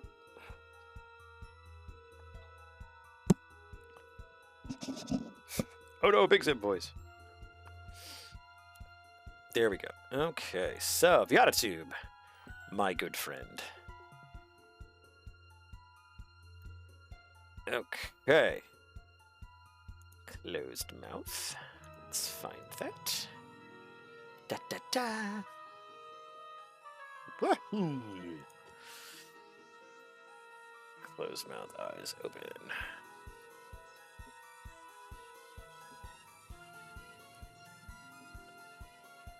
Could not load image. Well, image dimensions cannot exceed. Ah, come on now. That's silly. It's silly, I tell you. It's silly. Dare I say it? Silly to the max. We got maximum silliness going on here, guys. I didn't realize it put it on the stream, too. It couldn't load the image file. Oh, jeepers. Okay. Lousy old Viata 2 being a doofus. Alright, I guess I gotta save them all. Export them as pings at 50% because they're, to be fair, they're not really even that far off. They're like 2158 by 2414. So it's not that, come on. I will save them at 80%. And that's being generous. That's being generous, Viatotube. You know it. All right. 80%. Okay. Export that ping. Export it. Do it. All right. Ping exported. Now I have to do it 3 more times. Hooray!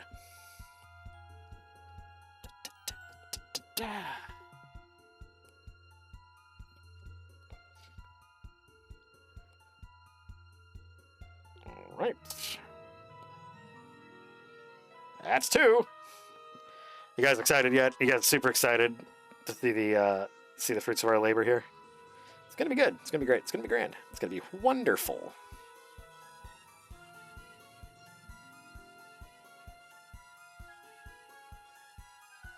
I have closed eyes, closed mouth. This is the other problem with being Fabian Zib, is that I forget literally things I did about 2 seconds ago.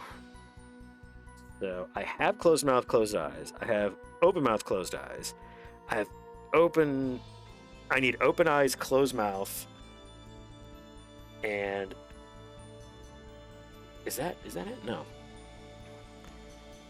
I need open eyes, closed mouth, and open eyes, open mouth. Okay. Stop. Okay.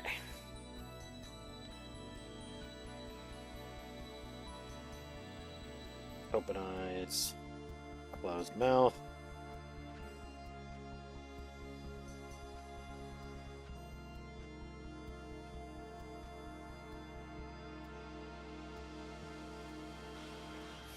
There we go.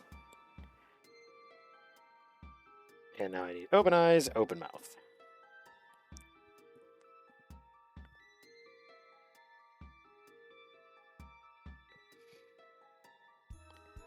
There we go. Sorry, Black Fox, what I'm doing right now is I am saving my little puppet stuff here in the different configurations I need for it to actually work as a puppet. And then I'm gonna put it on. I'm gonna try this puppet on for size. Because my great aunt got it for me for Christmas, so I gotta try it on. I'll look like a pink nightmare. Ooh, this is really Christmassy, isn't it? Single guitar, very pretty.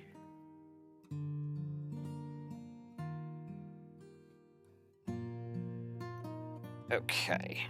Now let me get those sent over to the streaming PC so I can actually put them into the Viatotube. Into the tube. Reminds me of my friend's dad, who is a minister, and he would tell the story of Silent Night and how the song was written in Austria a long time ago, and it was written because the organist on Christmas Eve, the organist found out that the bellows had been chewed through by mice, and that's where it came from. According to my friend's dad, who is a pretty reliable source. He is a dad, so just gonna say that. Okay, all right, hang on. I'm gonna change presuming I can find my mouse? Hey, mouse. Where'd you go, mouse? Mouse. I need you, mouse. I'm getting power to the mouse. That's interesting. It's just a laugh a minute here at Fabian's Baby HQ. All right, let's turn off the mouse, turn the mouse back on. Biddy boo boo boo. Where'd you go, mouse?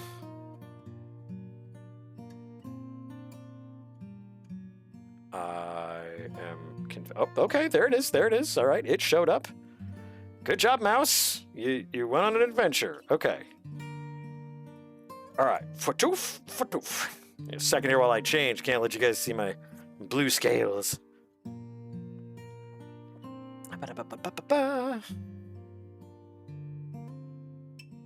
Okay, all right.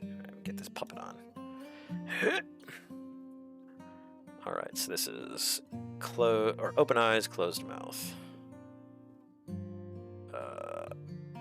Let's see here. Can I see these a little bit bigger, please? I am not seeing them. Not very well.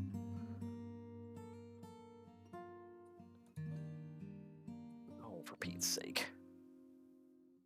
Okay, open eyes, closed mouth. There we go. Open eyes, open mouth.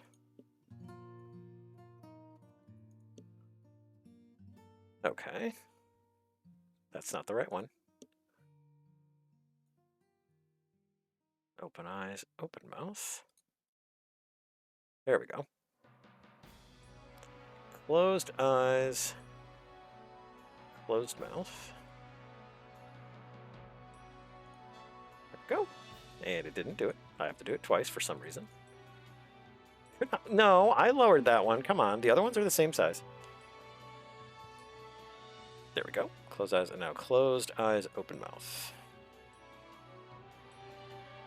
There we go. All right, get rid of the...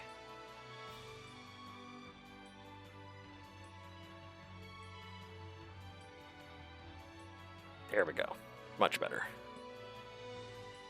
Okay, you guys ready? Ah! Don't slurp and loom. If you're gonna slurp and loom, at least ask. All right, here we go. Hang on.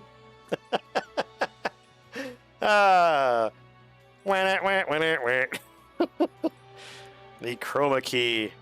I always forget the chroma key. Let's do magenta. Can I do magenta? Let's see. Background. Pink. Ah, my nose! And my little face. Okay, that won't work. What about gray? Well, gray won't. I have put every wrong color. I've put every wrong color into my character. I have absolutely put the wrong everything. Okay, is there a color that is not on Hiroko? God. Oh man, I just want to have the background gone here. That's all. Pink won't work. The gray kind of won't work. I mean, blue might work.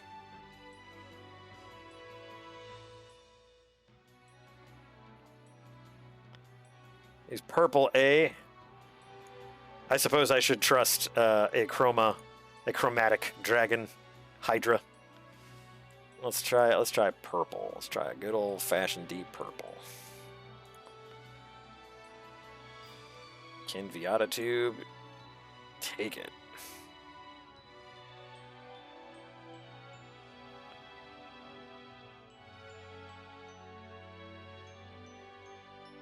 Oh, I won't take it. Shoot.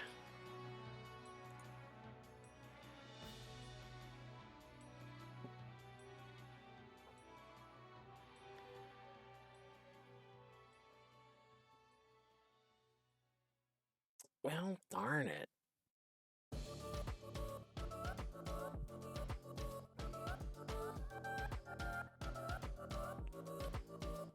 all that work.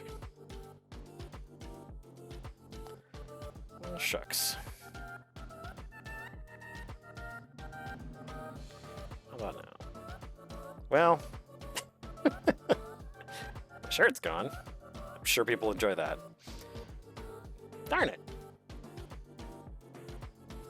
Let's see, how do we look in the... This looks like I have snow boobs. Well, there we go. I think it's pretty cute. I'm a little disappointed that it's not working properly. But that is my luck, as it is. This works pretty okay. Ah, well. It's not bad. It's just a little annoying that literally every color for the chroma screen is screwed up, or not screwed up, but it is. If I use green, then the fur and the vest go away. If I use blue, for some reason the arms and eyes go away. If I use pinks, then the nose, the mouth, and everything goes away. If I use gray, the arms go away. It's pandemonium over here. That's what it is. It's pandemonium. I've dropped the cap for my pencil. Ah, that's all right. We'll get it figured out. I should find like a database that's just like, what color is not in this, and then use that for the chroma key. Okay, let's move on. Let's find another. We'll let my abject failure sit on the screen for a bit here, and then go on here. I do kind of look like I'm buried in snow, so that's cool. That's fine. Aside from my boobers. Okay. What do we have? What else do we have? Okay, that's done for now.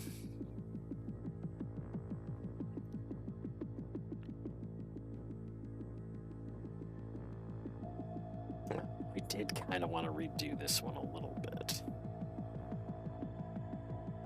Gotta pay here. Coming up in a couple weeks. Ah! I've been pizzaed. I have the sneaking suspicion that if I were to put one of those throw something at the streamer mods or modules into my stream here, Chroma would be just abusing their power. I don't doubt it. I don't doubt it at all. Time to make the Christmas art piece, eh? You're not entirely wrong. I just need to figure out what that's going to be. Actually, yes, that's true. The mod is called Tits. I've seen that one. It is hilarious.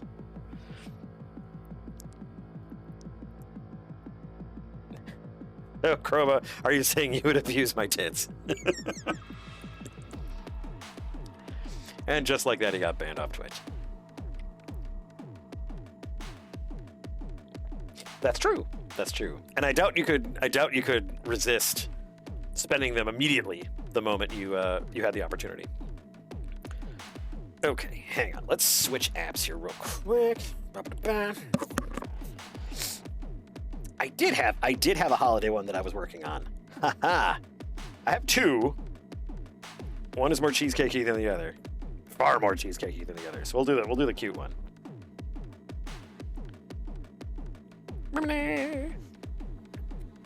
Okay. So the gist behind this piece is Katya and Kisuke on a sled, being cute, and then yeah. So I'm refining that. Let's refine the hell out of it, folks. You do stealthily lurk. You are quite good at lurking, I will say. You lurk fine. You lurk just fine. Scoot myself over a little bit here. Now it just looks like I have a white vest on. That's fine. There we go. Boop. Okay. Let's refine this sketch.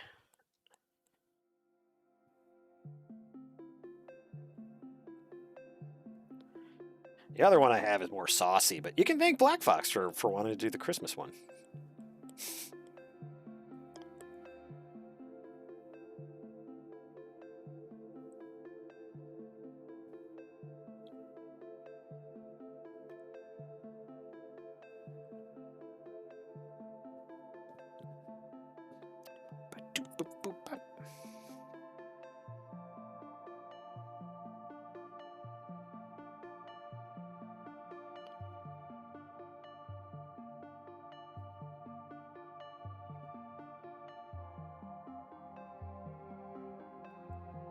There we go, there we go. Lovely, lovely, lovely.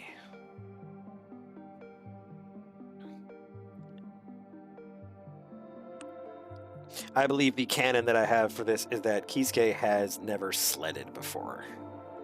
Sledded? Slid. Slewed. He's never slewed before.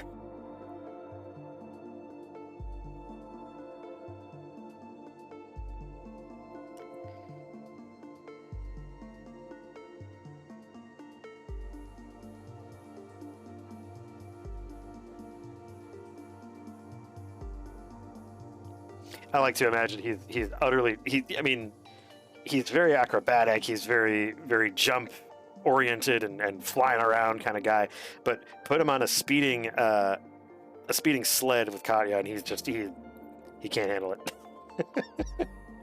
This expression actually, I think, sums up his personality perfectly. Oh, well, cool. We're about to die. Tears. He doesn't need tears.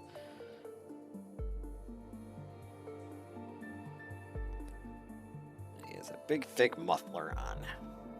That looks cute. And he's got his mittens. Because Kisuke would be a mitten guy, wouldn't he? Does he look like a mitten guy? Well, you know, it's the best for staying warm and being able to hang on to something. But, you know, gloves are kind of expensive and kind of need to be fit. So, yeah, so it's use mittens. Muska, who are you talking to? Muska, what is this?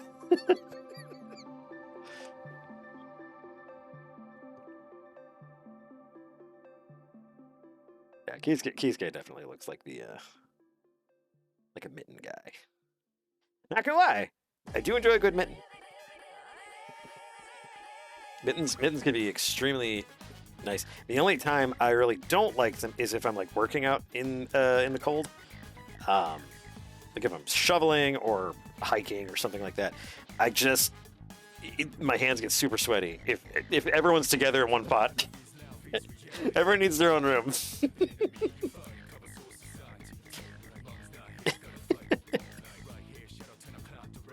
She will be snow bucklering.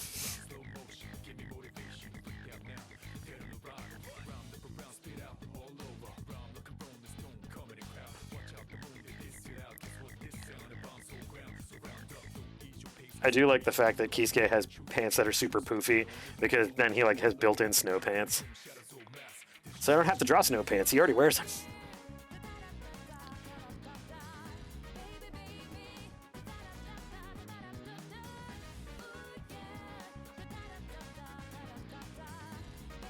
Oh yeah, she's over here. She's over here. She doesn't have shoulders that awesome, but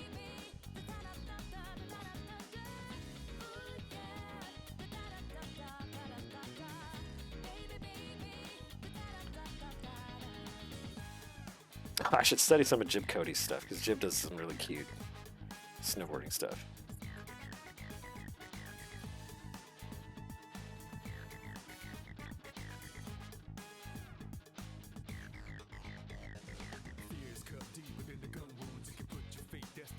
Yeah, what do you guys think? Mittens or gloves? Who's a mitten folk? Who are the mitten folk among my folks here?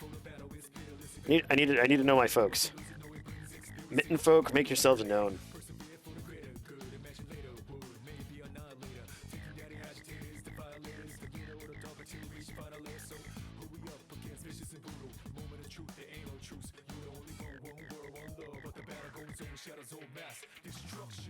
Gloveman! Gray is a Gloveman. Black Box Gloveman. I can do either, but I prefer gloves if I'm actually having to do something. Like if I'm shoveling, for example, things will get sweaty in that mitten. I got to admit, though, mitten is actually a cuter word than glove, despite the fact that love is in the word glove. Mitten is just a much cuter word.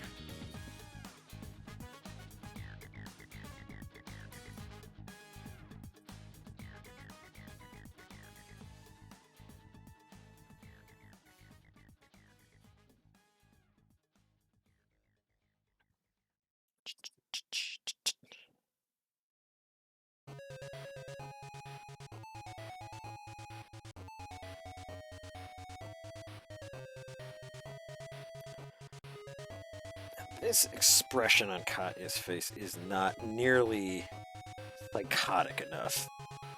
Needs to be way more psychotic. You know how some people get in the winter? They go sledding and all of a sudden they just become... It's like Mad Max in the snow.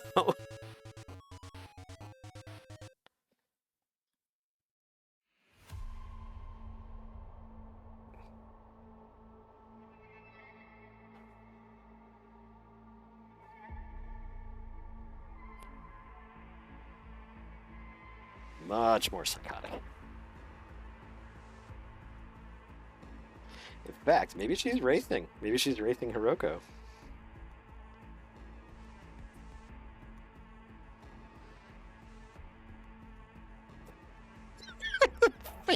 I'm sorry, his face is getting me. We've got the thumbnail.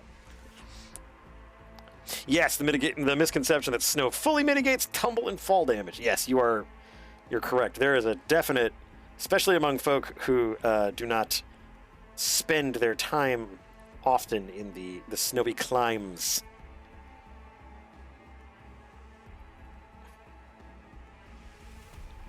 Doesn't quite look like Katya. Let's fix that. But psychotic, definitely. She's gonna have to be psychotic.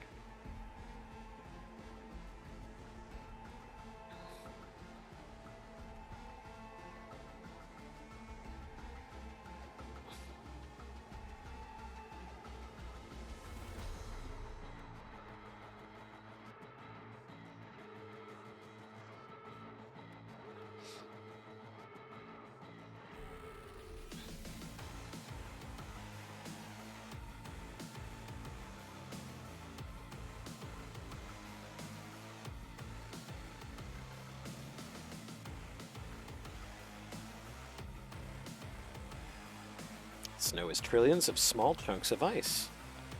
You're not wrong, Black Fox. In fact, they could even be called crystals, because that's what they are. Ice crystals.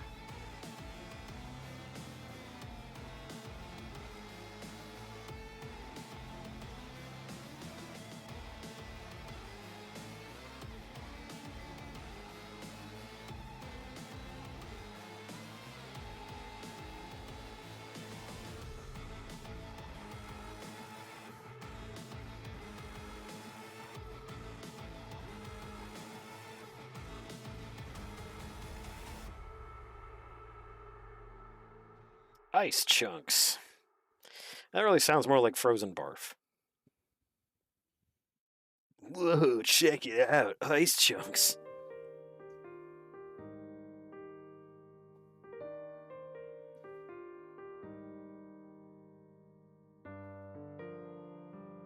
You like my average person from the 90s voice?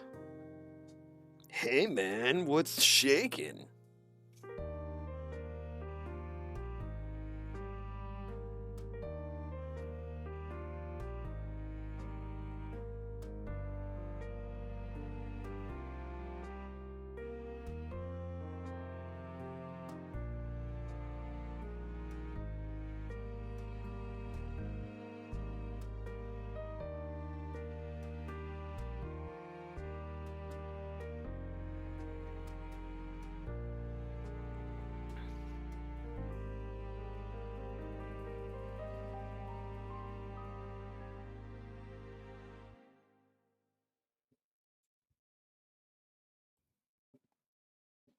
There we go.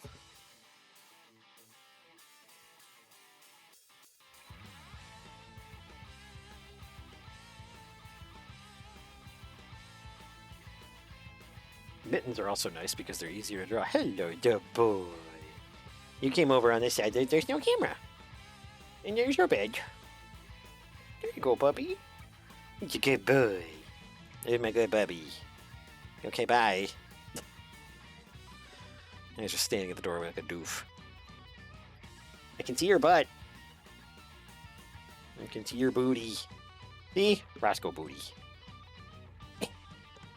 Roscoe butt! Thunder butt!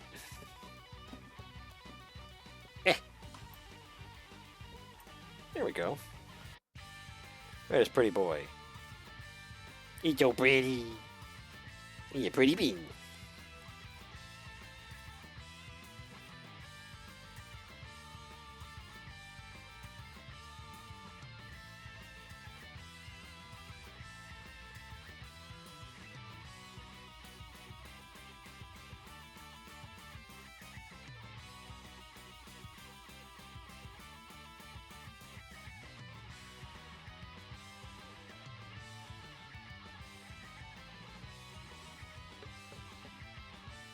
Such a handsome boy you are, Bubby.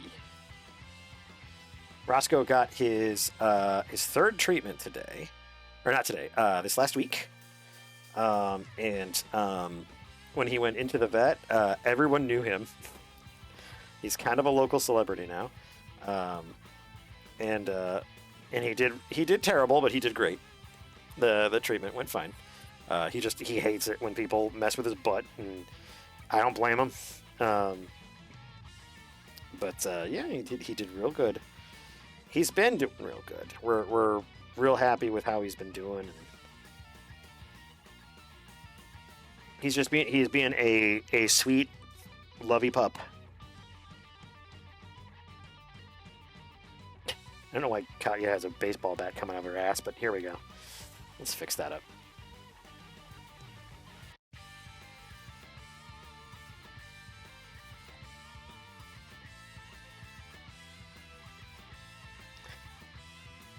If I were going completely out of character, I'd have the two girls flipping each other off, like a rivalry kind of thing. A little blue macaroni thing that I have on my my Apple Pencil keeps sliding up. I don't want to replace it because honest to God, I think this thing is probably like 10 to 15 years old. I want to say, because I had it. That's right. Oh my God. So I think this is what I'm talking about. I have this little blue doodah on my Apple Pencil. Just makes it easier to grip. I think this thing is about 15, maybe 20 years old. I used to have this on my art pencils when I used to draw when I used to draw non-digital or traditionally. So, but yeah, so it keeps slipping forward, and it's bothering me. I am gonna move you guys a little bit. I'm gonna see if I can't get you on the other side. Hey, buddy, see you later. Probably in a few minutes. Okay, I'm gonna merge these two because I think we're definitely going forward with that one, and scoot them over a little bit. There we go. Yep, I used to do a lot of traditional drawing. In fact, Trapfinders used to be originally sketched or thumbnailed on. There's I have a pad in there. It was a pad of comic book storyboard pages. I still have it, and the original pages were all drawn on those, or sketched to start, and then scanned in, and then that's right. I actually had to scan them in. I scanned them in, and then I would digitally work on them in in Macromedia Flash. I've told that story 1,000 times, so. Okay, let's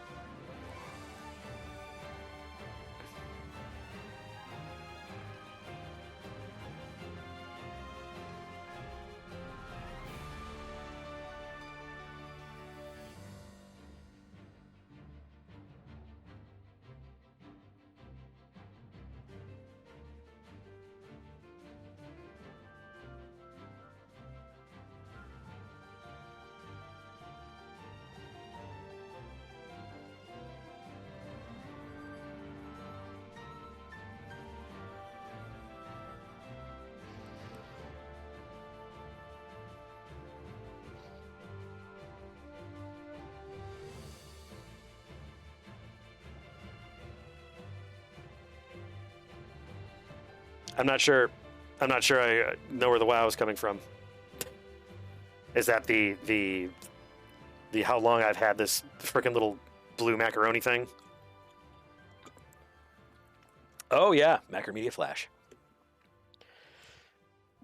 Back when it was still owned by Macromedia and still a thing.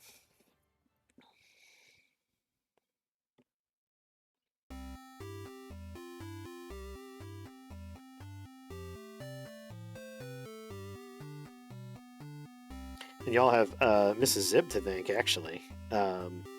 She's the one that got me my first copy of what was, at that time, Manga Studio, which turned into Clip Studio. In fact, let's see. Yeah. This desk is full of amazing treasures, and I love it so. Oh! Here's my sound interface. I gotta get back to using that with my XLR mic. The Logitech headset, though, has been working really, really well. Let's see. I know you're back here somewhere.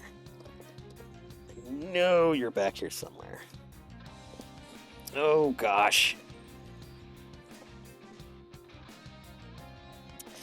This isn't the original one she got me. But this is Manga Studio 5. This is right before it became Clip Studio. In fact, I think they still use this this model a lot in their advertisements. Yep, Manga Studio 5. I think the version I started on was 3. That's the one that she got me.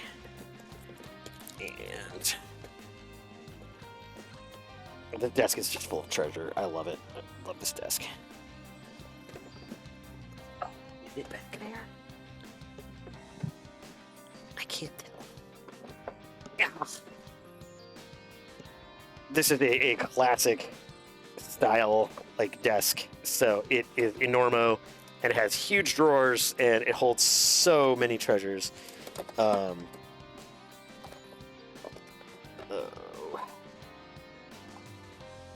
Why don't you dig out some CDs during your frickin' streams, Zip? Well, dang it, I will. I will do so, and then I will do so with gusto. He was the cutest gummy bear. Okay. It's voiced by Rob Paulson, too. He has a tendency to voice good characters. Okay. Is it in here? I doubt it. This is all jewel cases. Well, here's one that'll make everyone happy. This is my wife's copy of Baldur's Gate 2. She has Baldur's Gate 1 and 2 all on disc. It's amazing.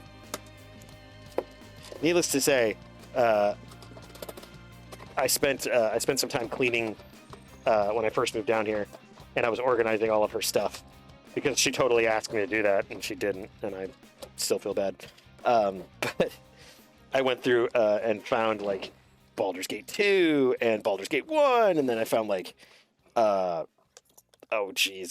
Black and White and Lords of Magic and all this cool stuff. So it was just nice to get assurance oh no, I'm in the right place.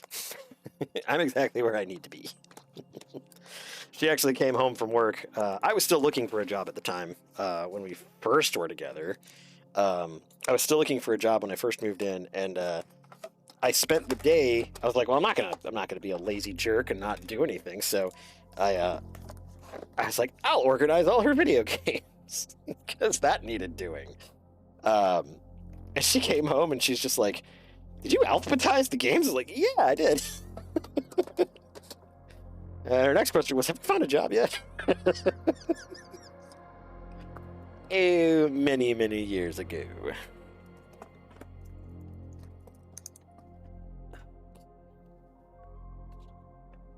Yes, Mrs. Zib has extremely good taste in everything but men. I might have tossed the original that's right. Oh, there it is! Oh my god, you guys. Oh my god, it's like looking into the past. God. I put a bunch of discs and stuff in a binder here, a little zipper binder. And oh my god, it's amazing. Everything about this is amazing. So anyway, so here is the very first, God, I still have the key for it.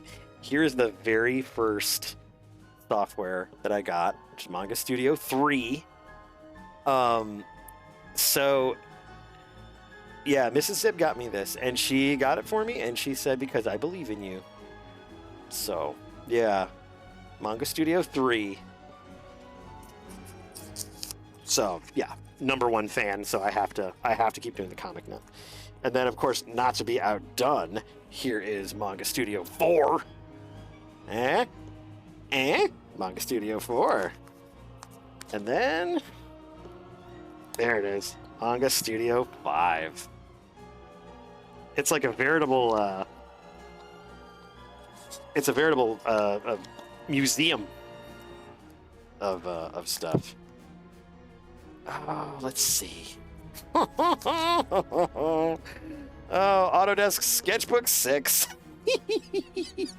I still use Sketchbook. I still use it all the time. Oh, jeez.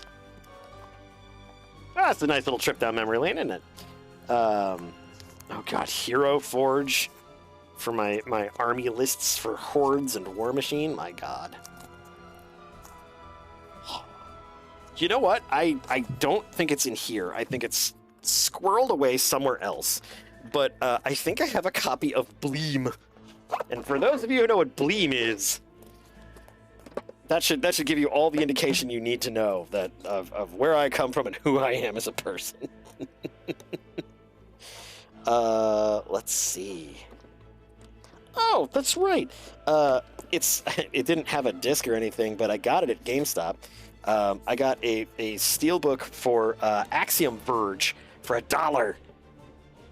Isn't that cool? Isn't that cool? Oh man.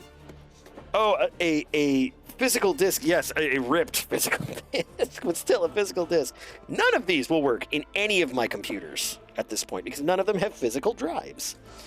Oh, here you go. Here you go, folks. For those of you who think they know everything about PC gaming, let me show you the manual. The manual for Baldur's Gate 2. Here is the manual for Baldur's Gate 2. It is about an inch thick. It is huge. It's amazing. This literally is basically like an entire condensed D&D book. It's amazing. It's fantastic. But this is what we used to get. We used to get this with our RPGs. We used to get a huge manual. We used to get all these cool things, like we'd get cloth maps, and we'd get posters and postcards and all kinds of extra stuff used to come in with these. It was so cool. You'd crack open the box, and like while it was installing for about an hour and a half, you could just sit there and read the manual. You probably would have to read the manual to get it started too. But no, that's if you ever wonder what we lost, it's this kind of thing. This is special. This is so. I mean, I don't mind PDFs and stuff when it comes to manuals because they're very convenient. But this is physical. It's tangible. You know, you can smell the old paper. You know, you can laugh at what they thought were jokes back in the day. And actually, really smart that they had a spiral bound because you can actually lay it flat. But this is what we've lost as gamers. This is what we've lost. Is stuff like this. These amazing and special and just interesting pieces of little gaming history. So anyway, yeah, it's every time I see that little book, I'm just like, oh my god, I miss that. I unfortunately missed a lot of the DOS gaming time frame. So I don't have a whole lot of background in DOS games, but that just makes me more excited for DOS games when they're like on sale on GOG and stuff like that, because I've never had a chance to fully embrace them. But yeah, no, it's one of those things. I see stuff like that, and like, man, that's exactly what. And I mean, I don't think I have the box anymore. Yeah, I think I chucked the box because it was huge. The special edition of World of Warcraft. I got that when it came out too, and it had a full-size art book, which I do still have. So it has a full-size art book. It had the soundtrack. It had the game. It had a cloth map. It had everything. It was so cool, and it was just one of those things. You displayed it. You displayed these boxes and stuff. My good friend had his computer in his basement, and he had an awesome living room down there. Like, it was super nice. It was the house that we all kind of hung out in. It's the house that I kind of want to base a project of mine on. But he had all of these PC games on the shelf, just displayed, like cheated out, like 3/4 view. It was always so cool. I always loved seeing them. Because they're all so different, and they're all so interesting. And anyway, that's it, reminiscing about PC games. So join me next week. But yeah, no, I always see stuff like that, and I'm like, man, we've lost the special. We've lost the specialness of things like this. I think we should get the specialness back.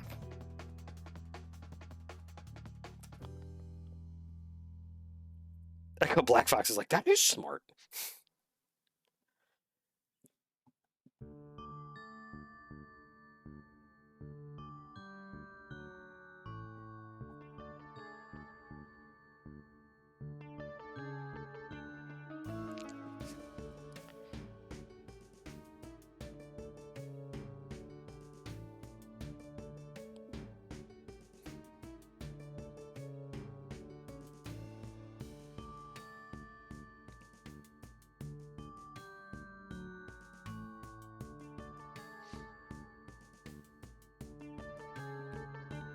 I think we have our two troublemakers here. Let's start working on Hiroko.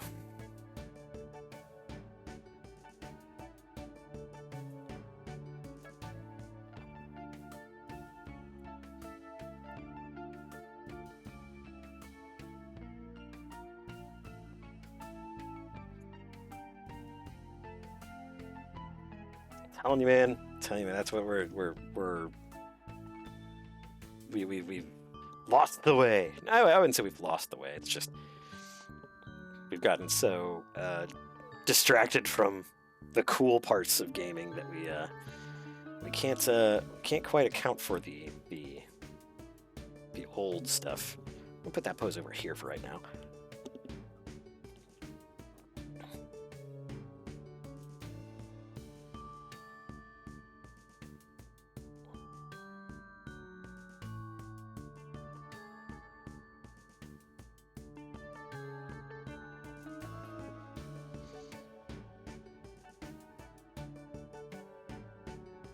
Yeah, no, I understand their reasoning.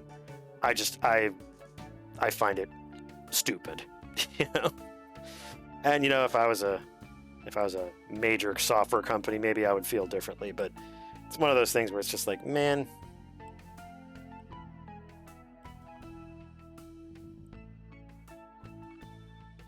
there are so many cool things out there that we could have if we just decided that it was okay to have them instead of billions of dollars. And don't get me wrong, like I've said before, I mean, it's like these guys aren't charities. It's like they're business. There's, I get that. Yeah, you have Oblivion and Skyrim maps still up in your living room. I have in my possession, I have a rare map of a place that does not exist, but does. Deep in the mists. The land of Barovia. The land of Castle Ravenloft. I actually have a map of Barovia from the Curse of Strahd campaign in a little poster frame that I've got up on the wall. Or I had it up on the wall for a while. I use it for gaming as well,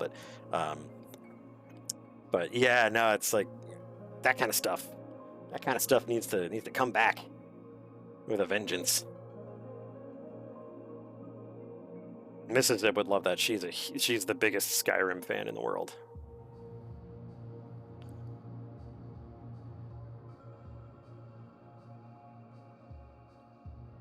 Orc was posing like a Mega Man boss.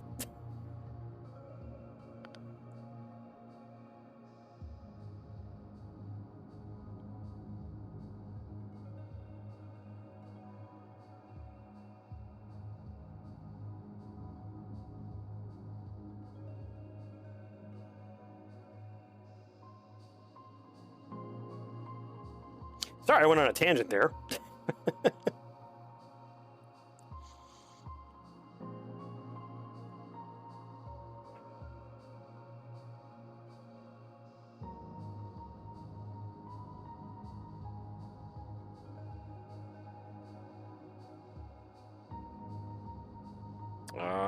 Doom 2016. Good game. I quite like Doom 2016. I also like Doom Eternal, but there was just something about 2016 that was special.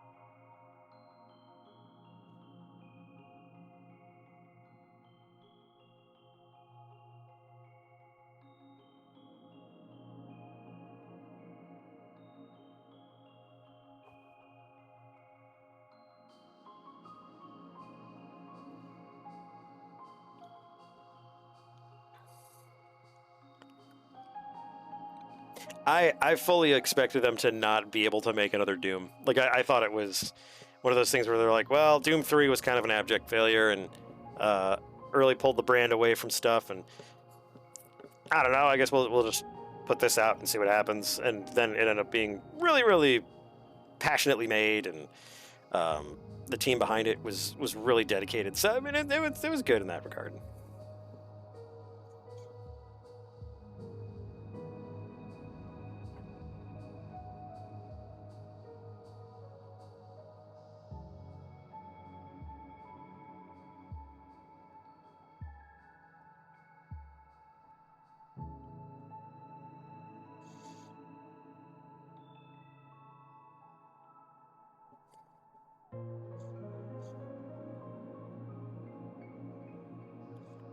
Change our angle a little bit, but other than that, it seems like it'd be cute.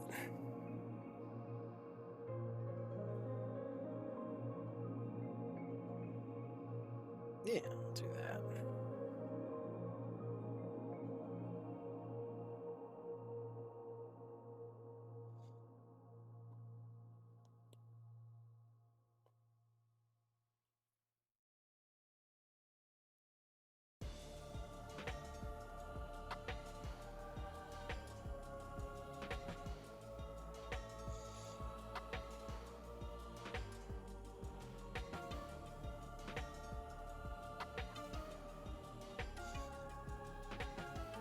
I don't think I've ever taken a day off of work for a game.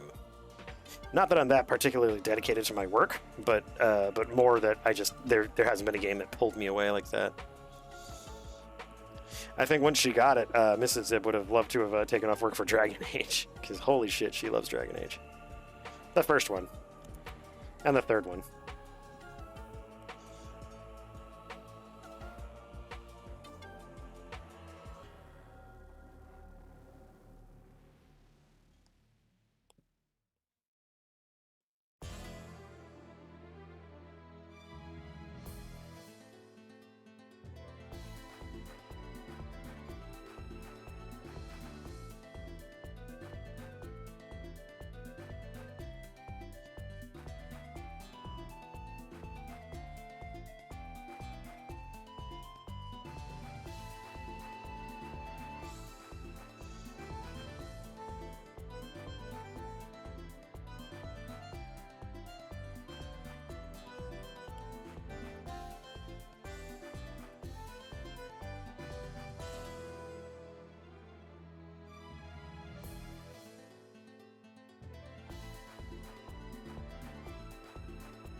Are they building doors?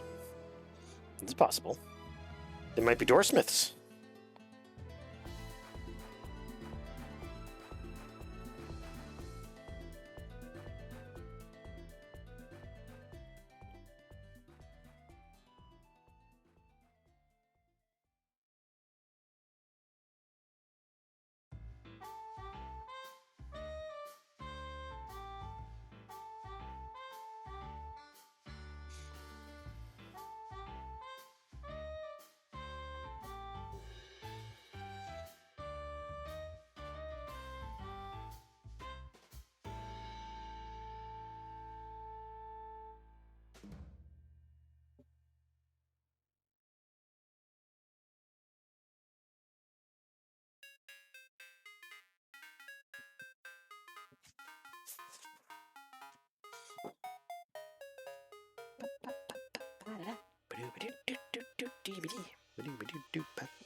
Eat your heart out, Wayne Reynolds.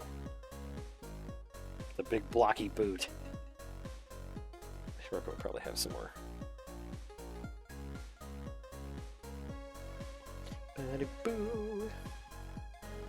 Reminds me, I haven't played the Deltarune chapters after 2. Actually, I don't even think I finished 2. Oh god. I should do that at some point.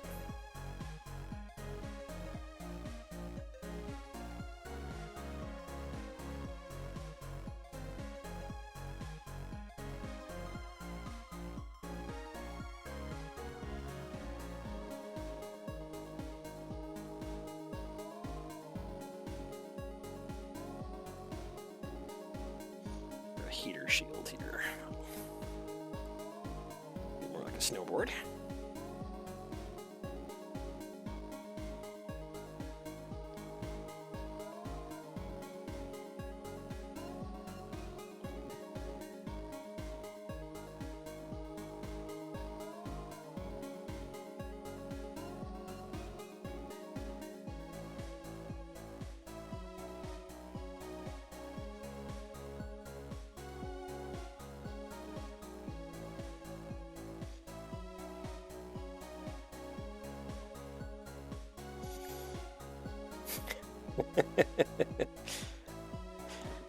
I think we need to slow down. And let Fox go pass there's no chance. She will die here. What? I said there is pie at the lunch. Oh, that's good. Oh, God, I love pie. Why wouldn't Keisuke be the one who loves pie? Oh, God. Oh, that sounds amazing. It's like hot chocolate or something. That'd be really good. I can't do that without thinking about Finley now. Well, hey, Dr. Krakowski, you do anything this weekend? No, it sounds stupid. Paging Dr. Krakowski. Damn. I can't stop. Yeah, you gotta get milk for hot chocolate. What are you doing without milk? Jesus.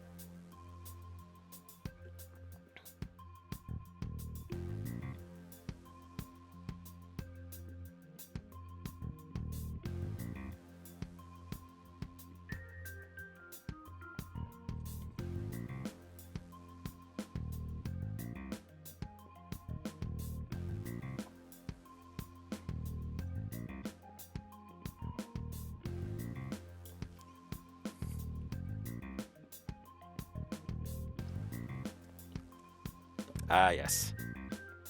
I was a Boy Scout, so I absolutely had hot cocoa with water.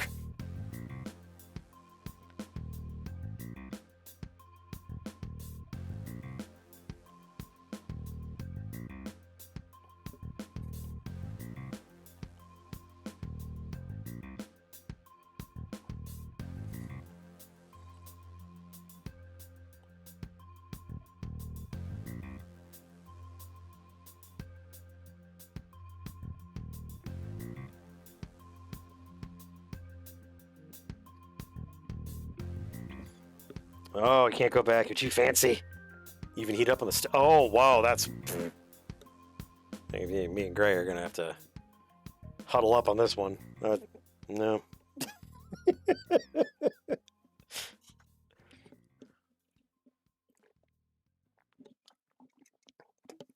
Fine drink of potion right into the mic.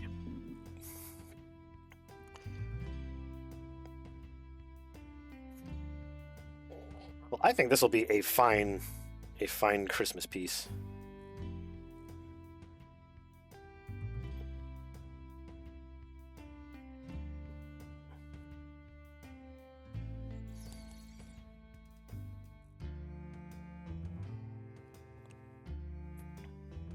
Might even blow them up a little bit more.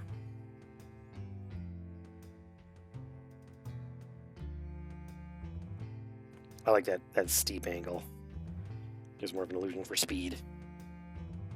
Oh, wait a minute.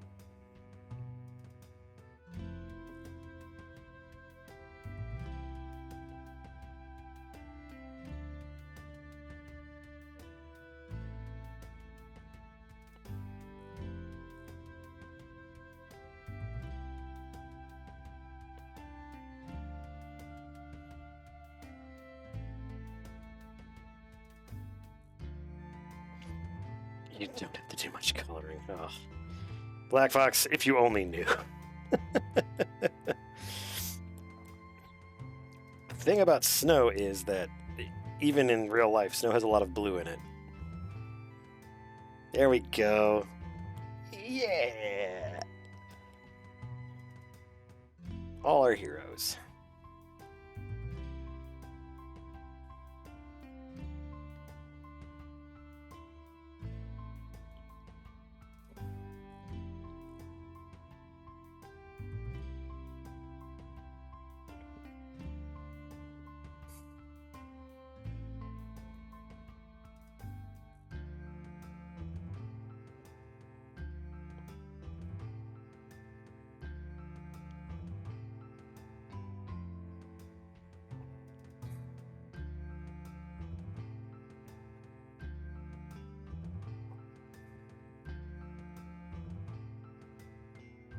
There we go. I'll put the Mage's Pearl more in the foreground.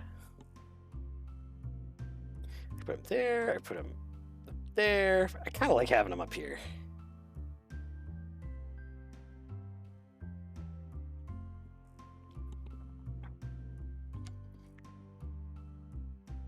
Then we have a picture of Sirius in the lodge with a broken leg. Drinking hot cocoa with milk in it like he's some fancy-ass Canadian. But no, I understand where you're coming from, Black Fox. But yeah, snow actually, in order to make it look good, there's got to be a lot of shade on it, and snow shades really well with blue, and I'll be doing that a lot to kind of get a full body cast. I prefer the broken leg because then, or maybe even the broken arms or something like that, because then he's like, just like trying to reach the mug of hot cocoa in his hand. He can't. Just like sticking his little snake tongue out. Aw, it's nice to draw the Mage's Pearl again. Such a simple character. Why didn't I make all of my characters orbs? Instead of just giving them orbs. Oh, man.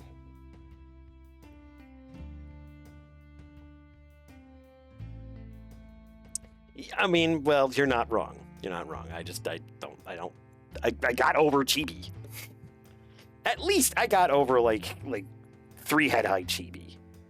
I will say that most of my characters still have some elements of it, but like, yeah, I'm not doing the super deformed 3 head height Chibi anymore.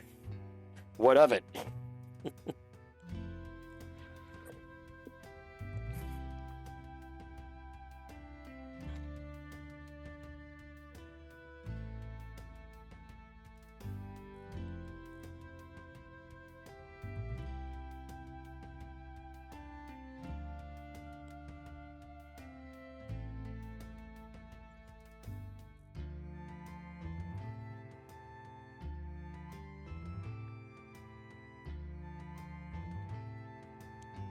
That's true. That's true. The ice chunks will reflect back at you. You're not wrong.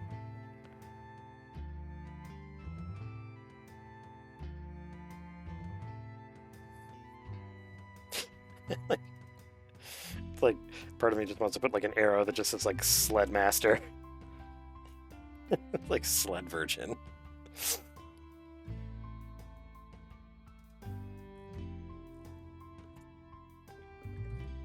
Oh yeah, they're having a great time. They're having a blast. Being a ball. Being an orb, which is clearly the most advanced life form.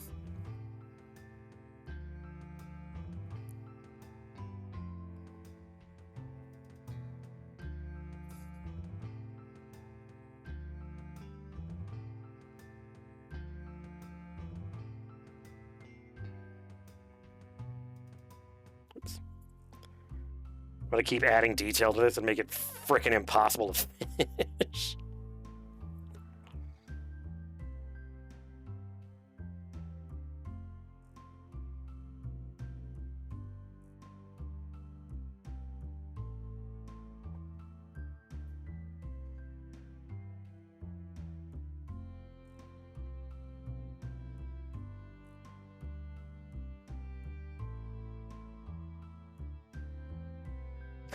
Just put a little sign that just says peril. Why don't you put it over the side?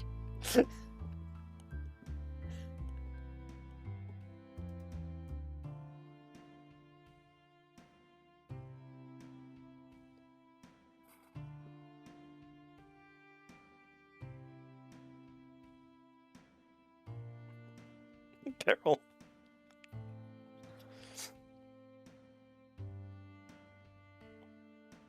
I'll make it like. What is it? Black diamond. That's the difficulty ones. Like quadruple black diamond, something like that. Like the idea of there being a sign that's just like, uh-oh.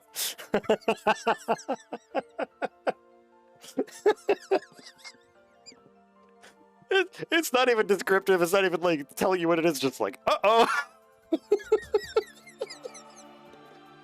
Fantastic. Uh-oh. Yeah, it makes me laugh, so there you go.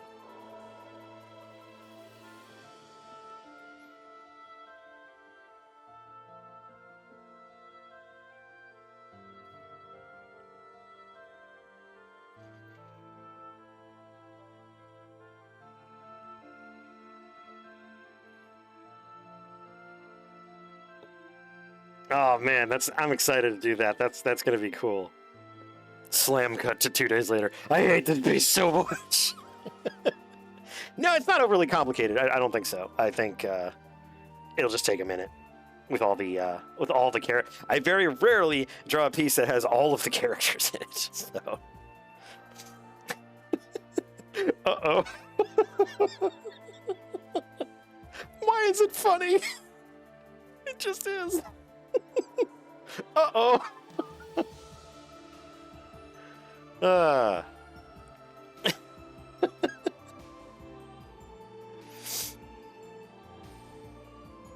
Even just for like Doom. I like uh-oh though. Uh-oh.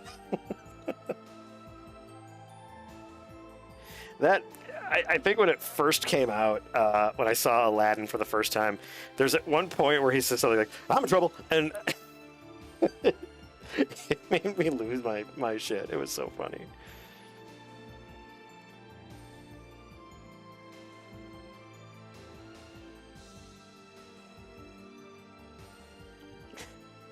It's obviously bad. It's not overly so, but it can also be definitely understating the danger.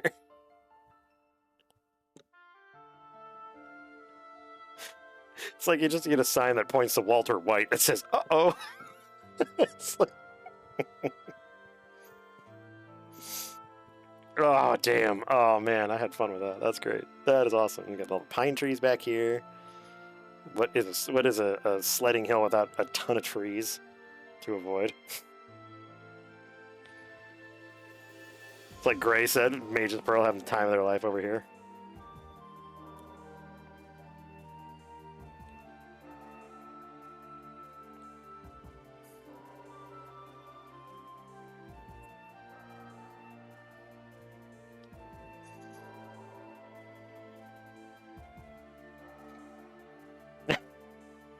Yeah.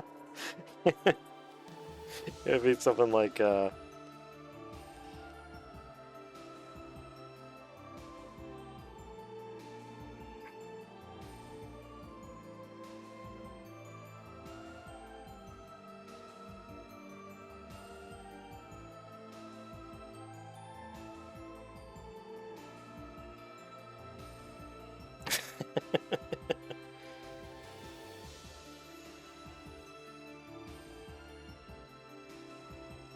the kobold being chased by the boulder. Some say he's still running to this day. I should let him have a cameo in the in one of the chapters here where we're gonna get back to the kobolds. There should be like a memorial. he's passed into legend.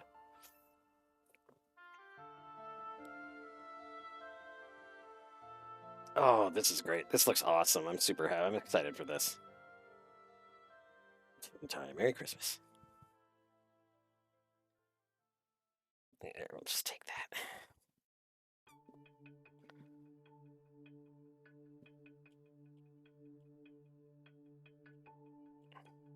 Come on now. Stupid select tool.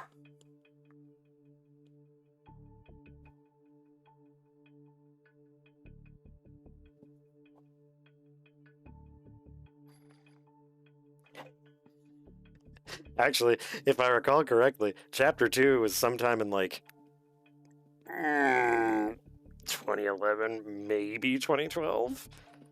So that poor guy's been going for like 13 years. You know what? You know what? He has quads of steel. That kobold can sleep running.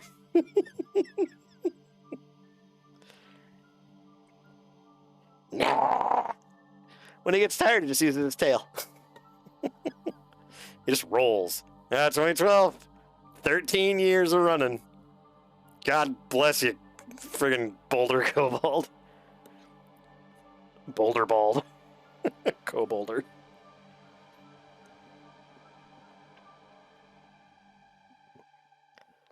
Okay. Well, we got about an hour left. I'm going to save this up. And then I am going to roll on the fan art.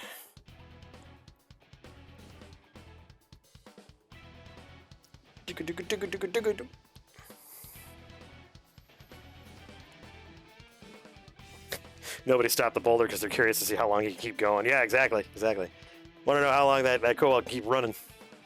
Running, and running, and running. That doesn't date me at all. Okay. Where my wheel at?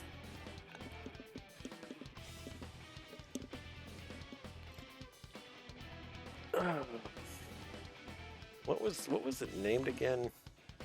Was it like Spin to Win? Spin the Wheel is what it's called. There we go.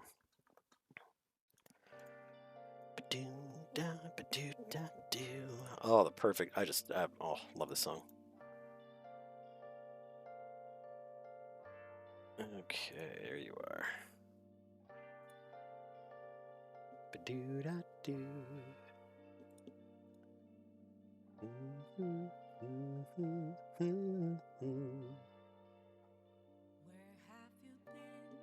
All right, fan art wheel.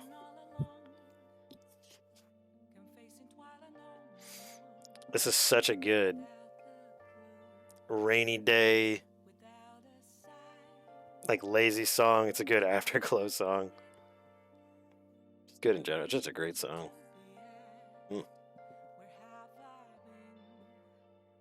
Right. Spin the wheel. Let's check this wheel. Let's see what we're going to get. All right, you guys ready? All right, here we go.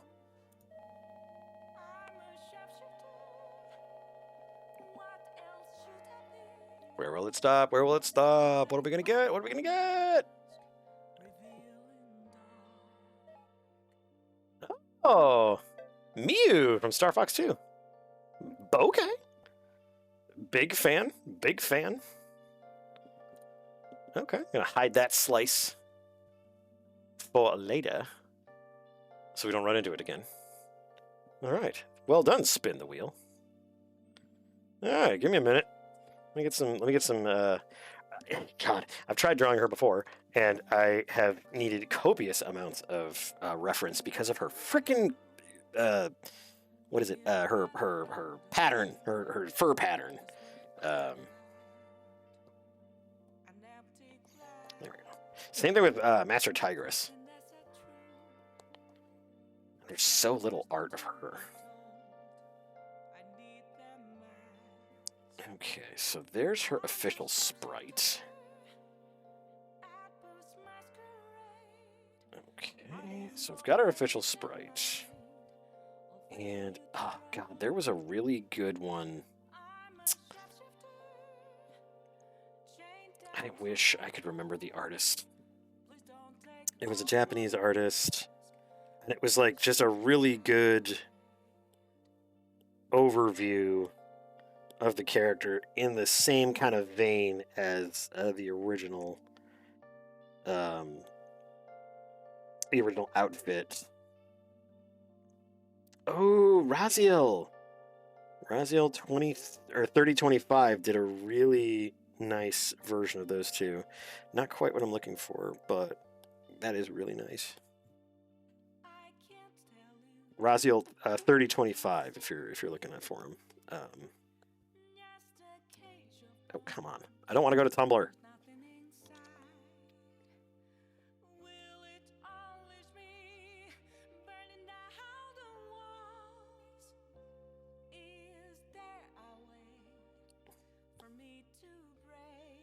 Okay. Let's see here. Oh, I'm still here.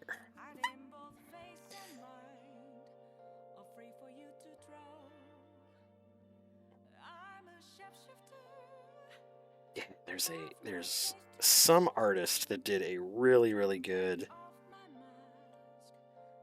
because there's so little official art of Mew. I'm sure they had expected back in 1997, they had expected that she would probably end up getting a lot more stuff going on, but no such luck. Even in the year of our Lord 2025, I think she is only featured in Star Fox 2. I don't think she's featured in anything else. AI. And they don't get her right. They don't get her right. Okay, well, I won't worry about it for right now. Was it... Damn, no, I just can't remember. Okay, never mind. I cannot, for the life of me, remember what artist I'm thinking about, but they had a really good Mew. And actually, they had a really good Faye as well, so that's fine. Okay, I've got about all the reference I need. Besides, we want to get going here. We want to get rolling. Got art to make. Fan art. Fart. Okay, so the best source of the markings, at least, is right there. And then let me go ahead and get visible here. All right. That's Mew's in-game sprite. It's one of the only pieces of official art of her. I don't even count the Star Fox 2, like quote-unquote box art that they did. It's not the right style. It's leaning into the Star Fox Command style, and it's like that's not the correct style. Good game, very interesting game, good game, but not the right style. So, okay, so she's a cat. Yeah, Mew. She's a lynx. I thought you'd be all over that, Black Fox. Let's see.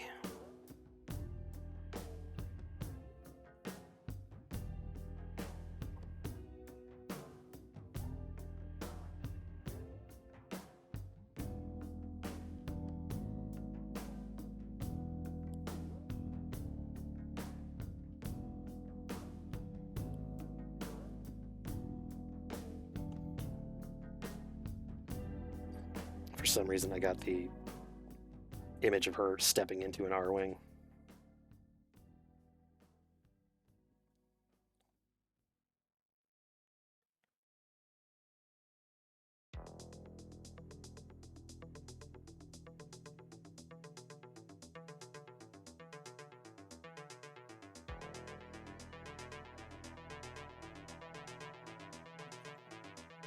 Never knew her name. Huh. Shameful.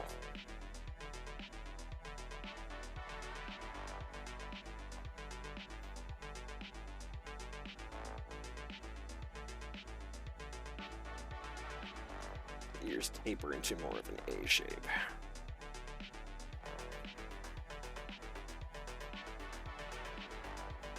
My forehead. And she's got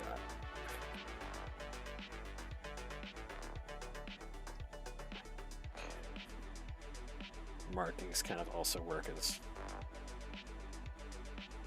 eyebrows. It's just an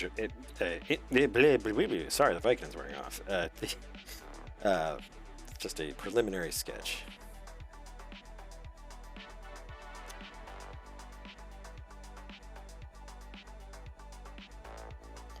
She's cat-like, so she has slim build.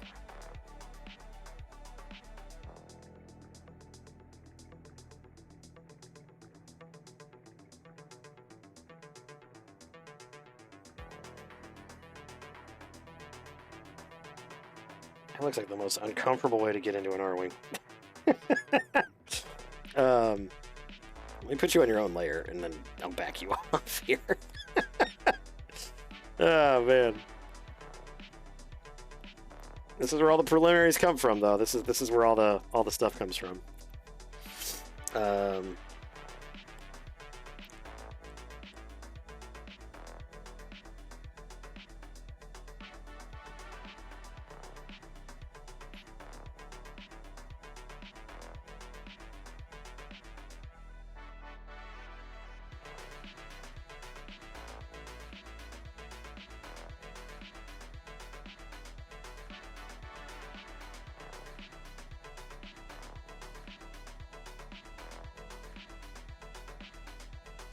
She kind of has the trapezoidal head style as well. That's kind of a cat thing anyway.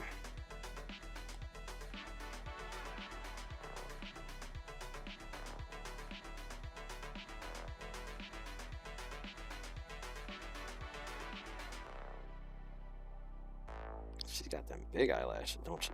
Okay. She's kind of got a cool arrow pattern. Here's where her nose is.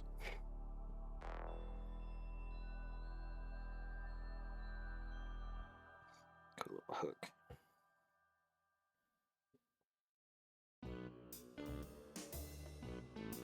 Alright, don't get stuck in the weeds with the ears at the moment. We can soften up those cheeks and everything a little bit later.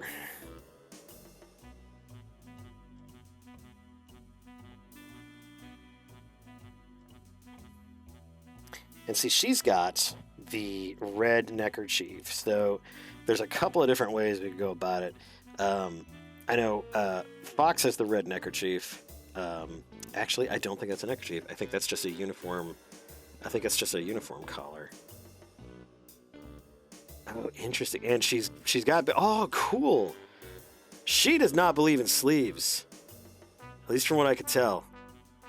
Because these definitely look like shoulders, because they have the same color markings and the same base color fur.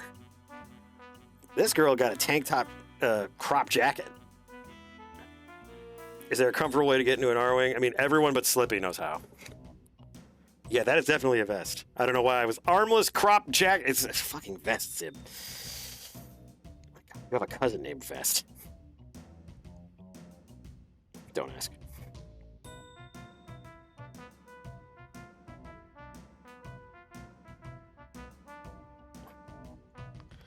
It's a vest jacket.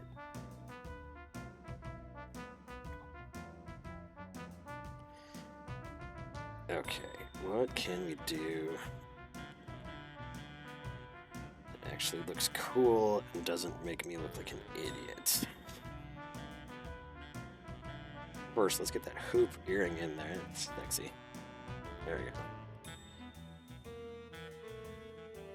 Since she is a lynx, let's get the fuzz up there.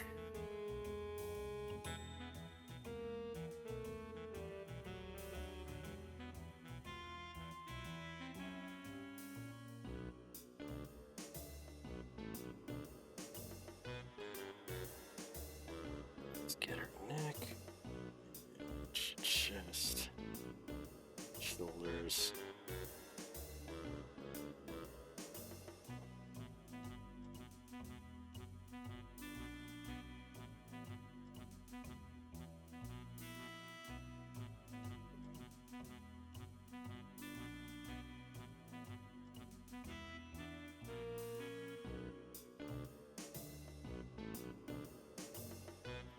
It's a vest with a stupid big collar. I think it's just a very heavily modified jacket. She's like, sleeves are bullshit. And she just took them off, and everyone's just like, wow, that jacket costs a lot.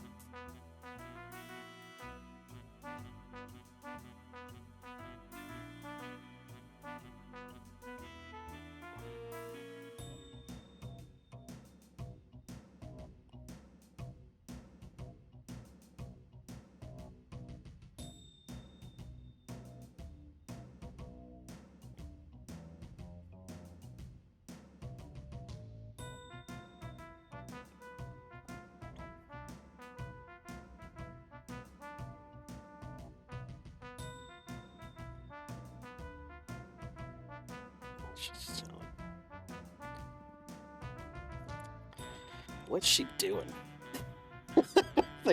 That's a great question. What's she fucking doing? Oh, I don't know. Let's get the collar in there and then worry about it later. There we go.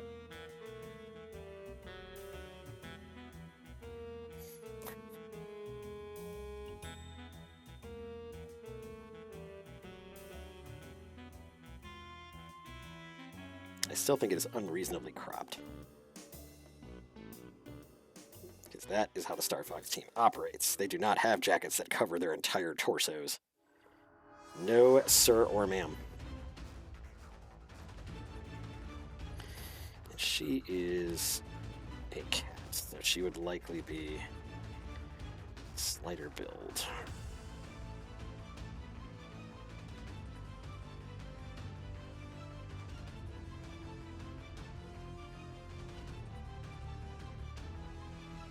Maybe even bare midriff because Zib's drawing it.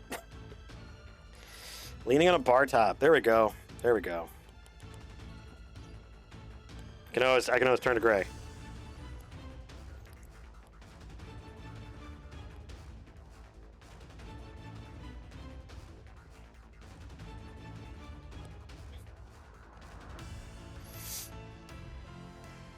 It's true. When the firefight gets hot, Mew loses her sleeves.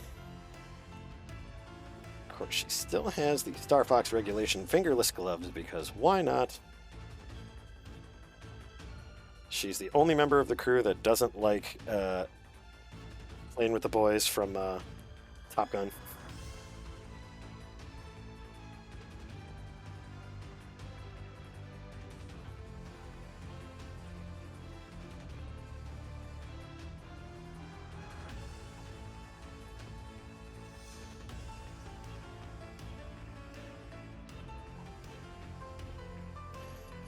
A long time ago, in a galaxy far, far away, I had an idea for a comic that I never did.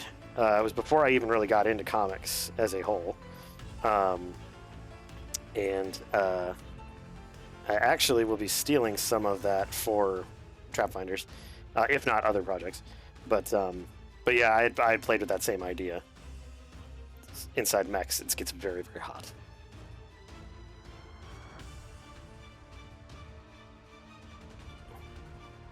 For some reason, and this is just I don't know, this is just maybe me, but like, I see her as having like a Spanish accent.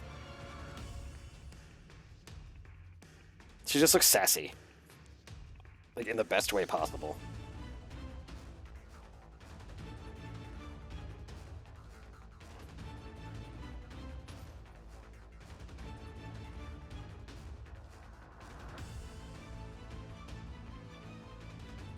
Yep, she is the only one that doesn't have sleeves.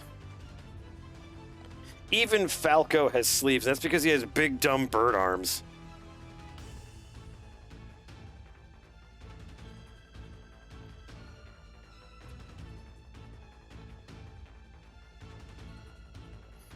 Okay, let me copy this. This might be something we come back to. I like this. I like this pose.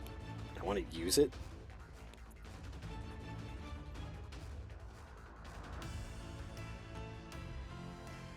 I want to try something here on this, on a new layer. There we go. Okay.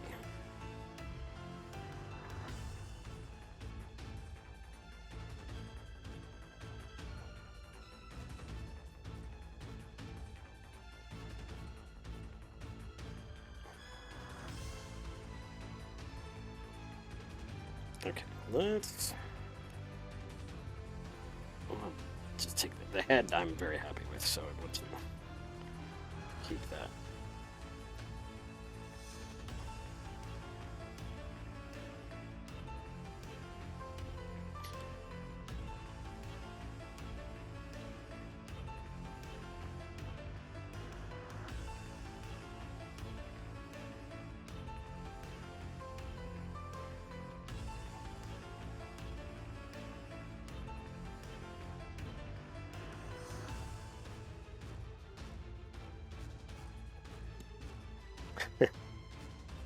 I could see Fox being really uptight about it and just being like, like, Why are you ruining your uniform? And she's just like, it's not like I can open the window. well, that's fair.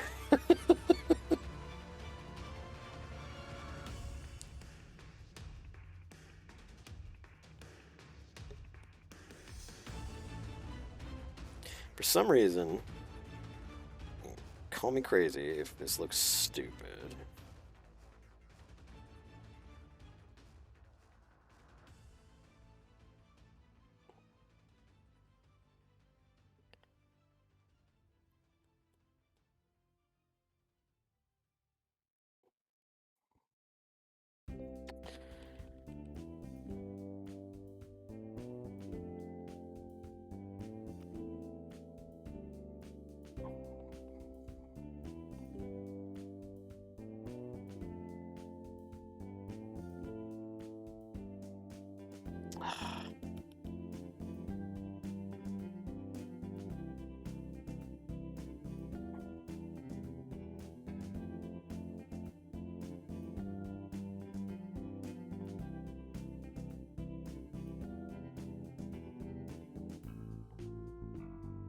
Oh, she's totally headcanonically, she is absolutely with Faye. Those two come as a package deal.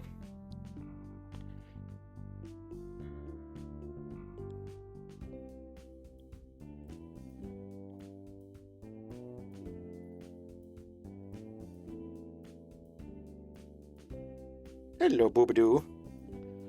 My sweet boo. How you doing, buddy? I also like to think she's in the pool.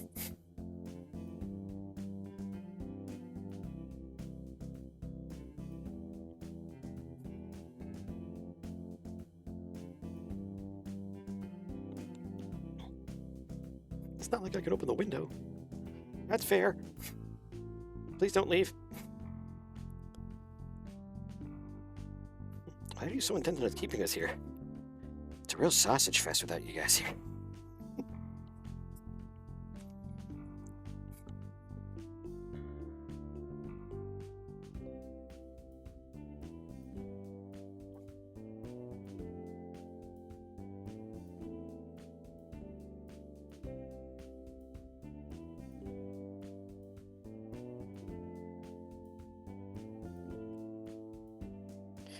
best part is I don't have to draw a freaking tail.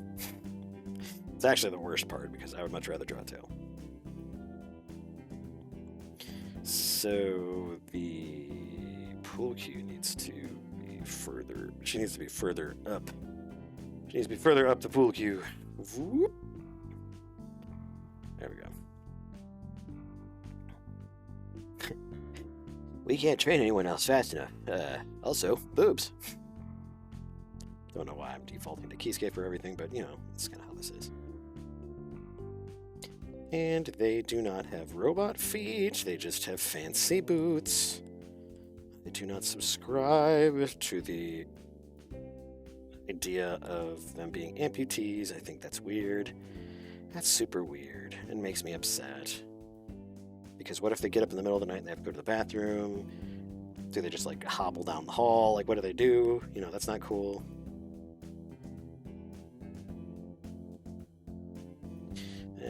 Torso needs to be a little longer, just a touch.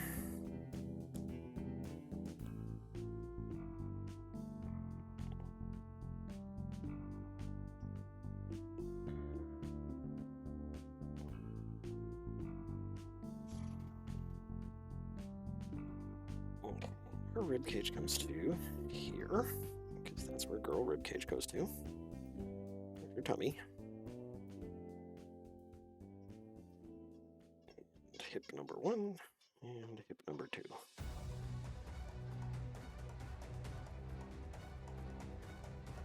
She is a cat. She has a slender build, so she is nothing. The pants do all of the work here.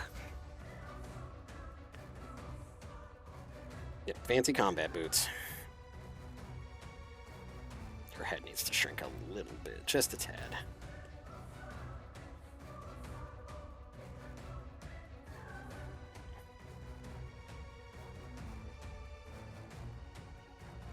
Just going straight up Lilat Wars before. So yeah, just about 12% down. Needs to round off the chin more to get more of the kind of the feminine look that she's putting out there. Still a little bit too much space between the ears. The elastic that does nothing.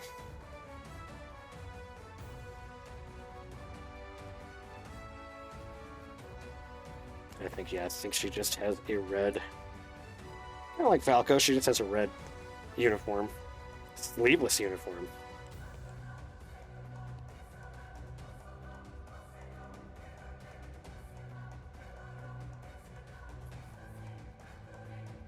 Oh, this stance is terrible.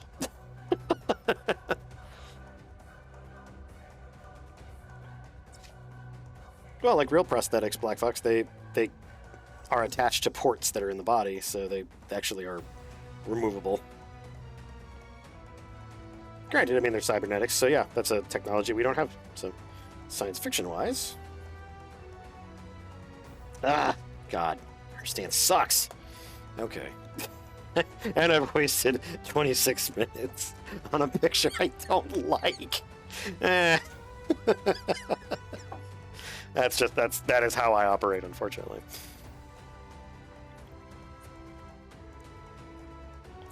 Needs some action. Needs some action here.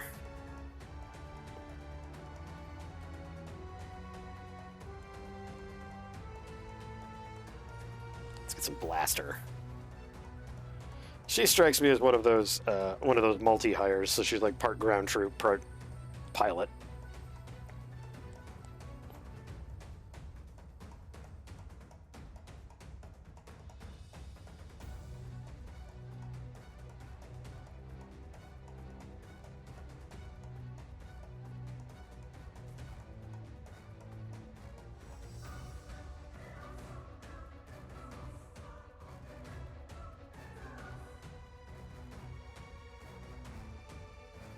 She's a cat. Nose needs to be closer.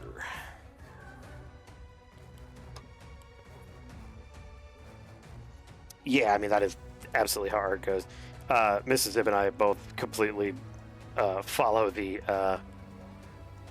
the wisdom of this is the pose now.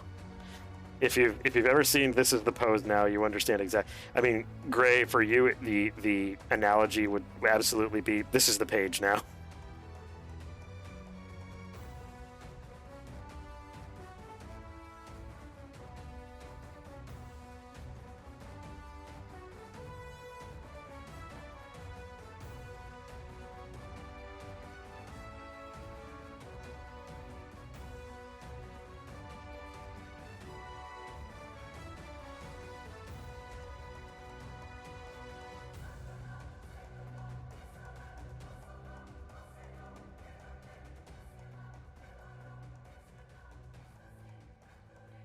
She kind of looks like Ratchet a little bit.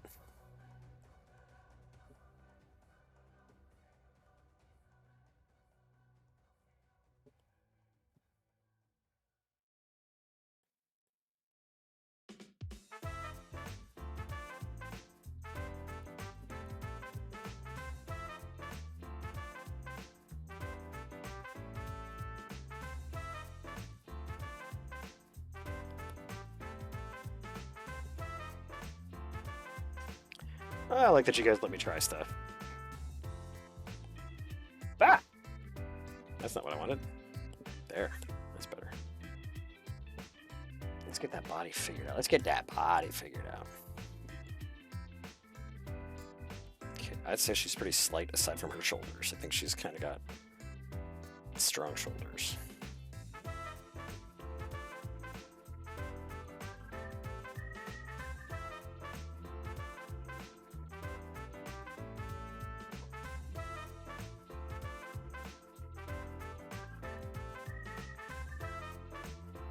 Maybe she's got a chain gun.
Hips here.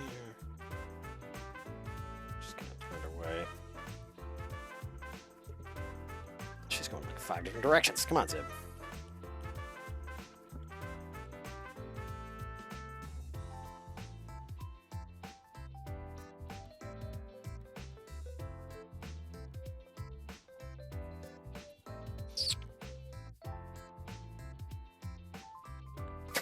That's why I brought a minigun.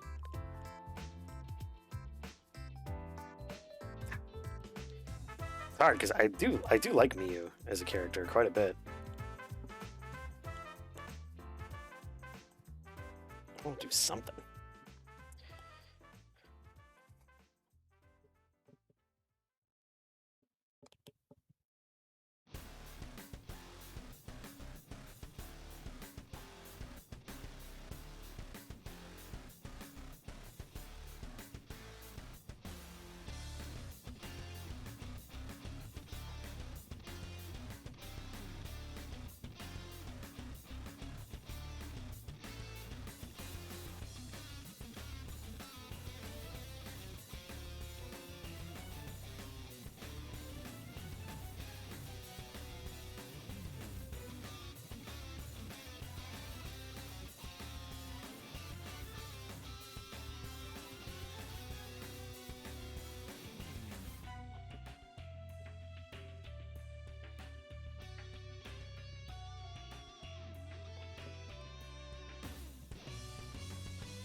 Something like that.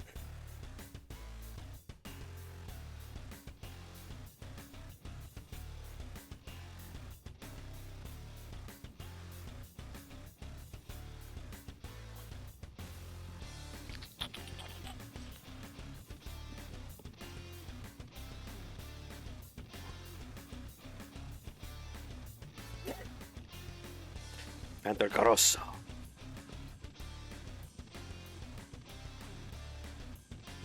Like how they threw Panther in there, just like as a oh this guy will totally with Crystal. Yeah, that's great. She'll like him.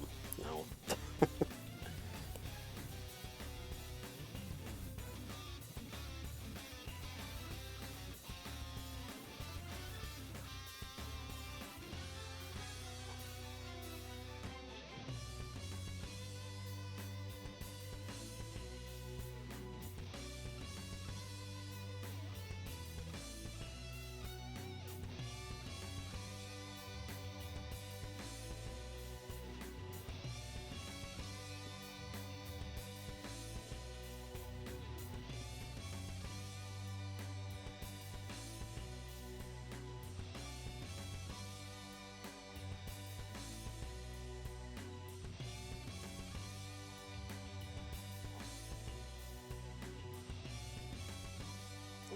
That is what women love to do, Black Fox. They love to wrestle in mud and can't even keep a straight face on that one.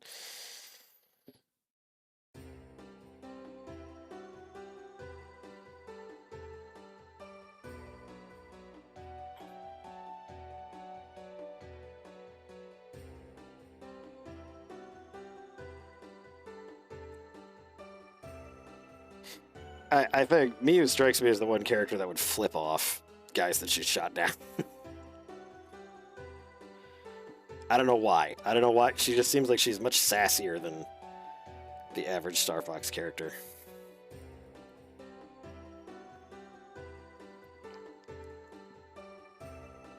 Yeah, not necessarily. I mean, they probably wouldn't do the mud wrestling thing, but...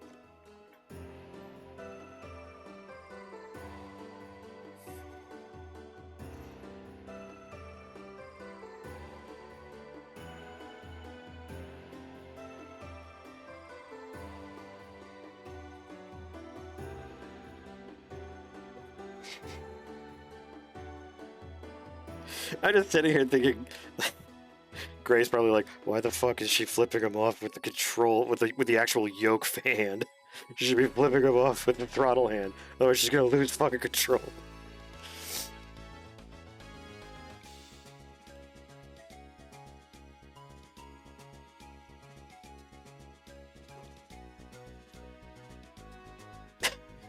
No, but you played Ace Combat, which is exactly the same thing. Oh, tell me you didn't notice.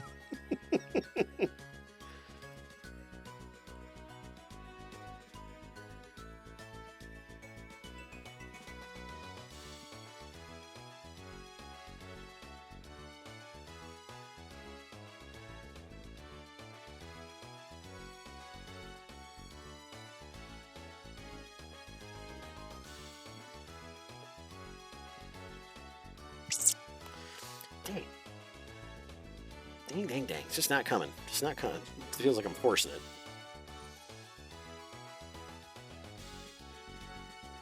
Why don't we do just a nice little...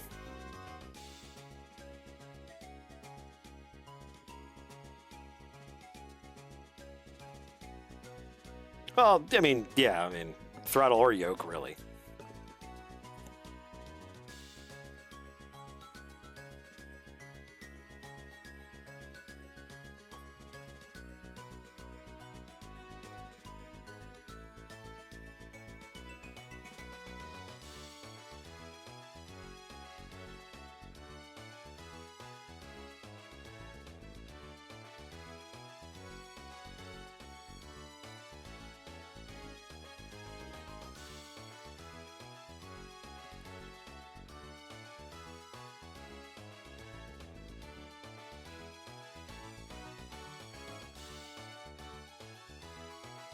You never know. Asteroids seem to pop up all over the place for the Star Fox team.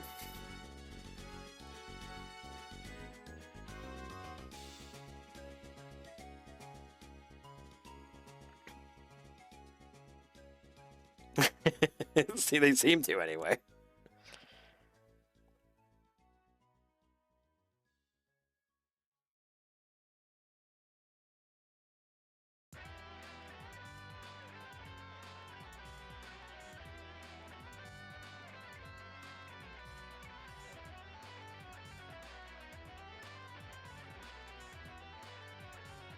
Yeah. It's funny because it's like I'm finding myself like holding my breath because I'm trying to make it work. I don't know what my deal is here. I think maybe just doing a bust would work.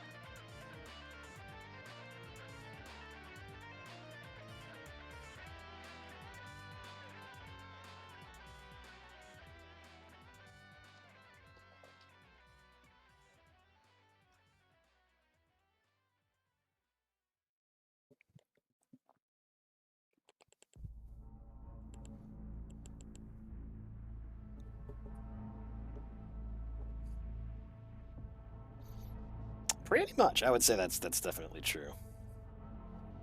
If it can go wrong, it will go wrong. Maybe I'm making her too friendly. Maybe I should try to make her a little more standoffish.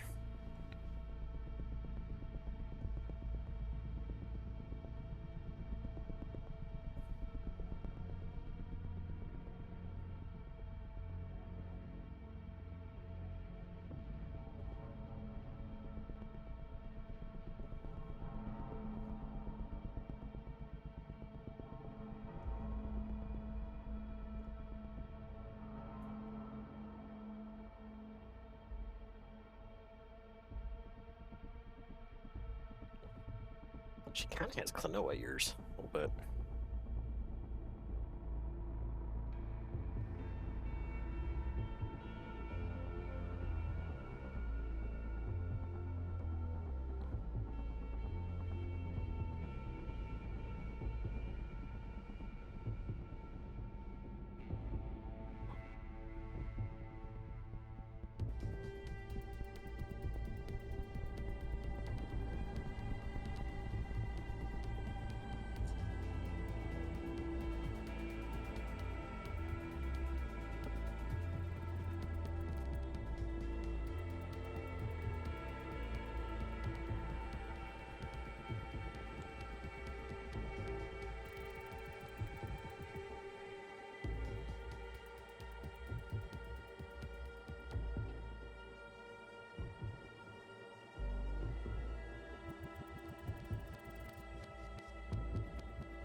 It's like serviceable, but she's just standing there, you know.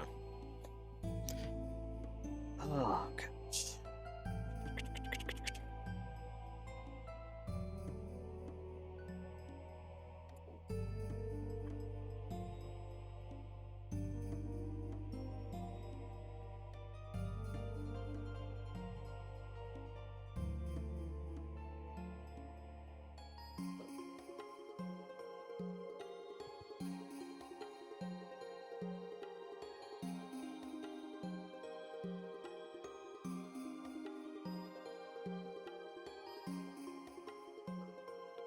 Maybe she has a super goofy laugh.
Maybe she has a goofy laugh is the best I can come up with in terms of like, what is her character?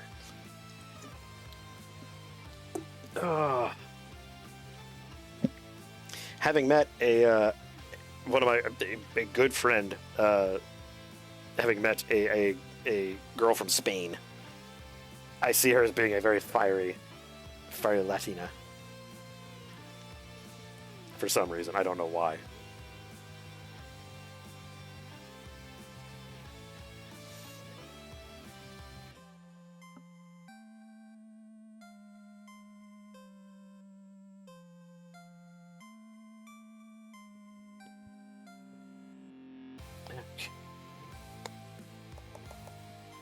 Man, I am just like swing and a miss. Cannot get it today. I think you know what? I think I burned all my go juice on the Christmas picture. I think I burned all of it.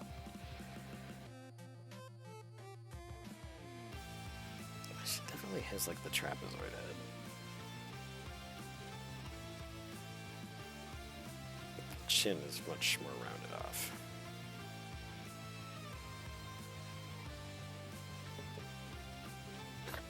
Have a good night, Birdie. Thanks for being here. Sleep well.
Well, that to me strikes me as a very successful Maker Monday. And I think I'm going to go ahead and call it for the evening. Am I here? There I am. I'm still slightly transparent. But yeah, I think that's going to be good for tonight. That was a lot of drawing, but it was good. It was good drawing, and yeah. So thank you everybody for being here. I always love having people here, and if you ever have any questions or anything like that, always feel free to drop a question in the chat. I hope to see you all on Winning Wednesday, and hopefully my setup will be just as non-perilous as as today. So have a good one, everybody. We'll catch you later. BB.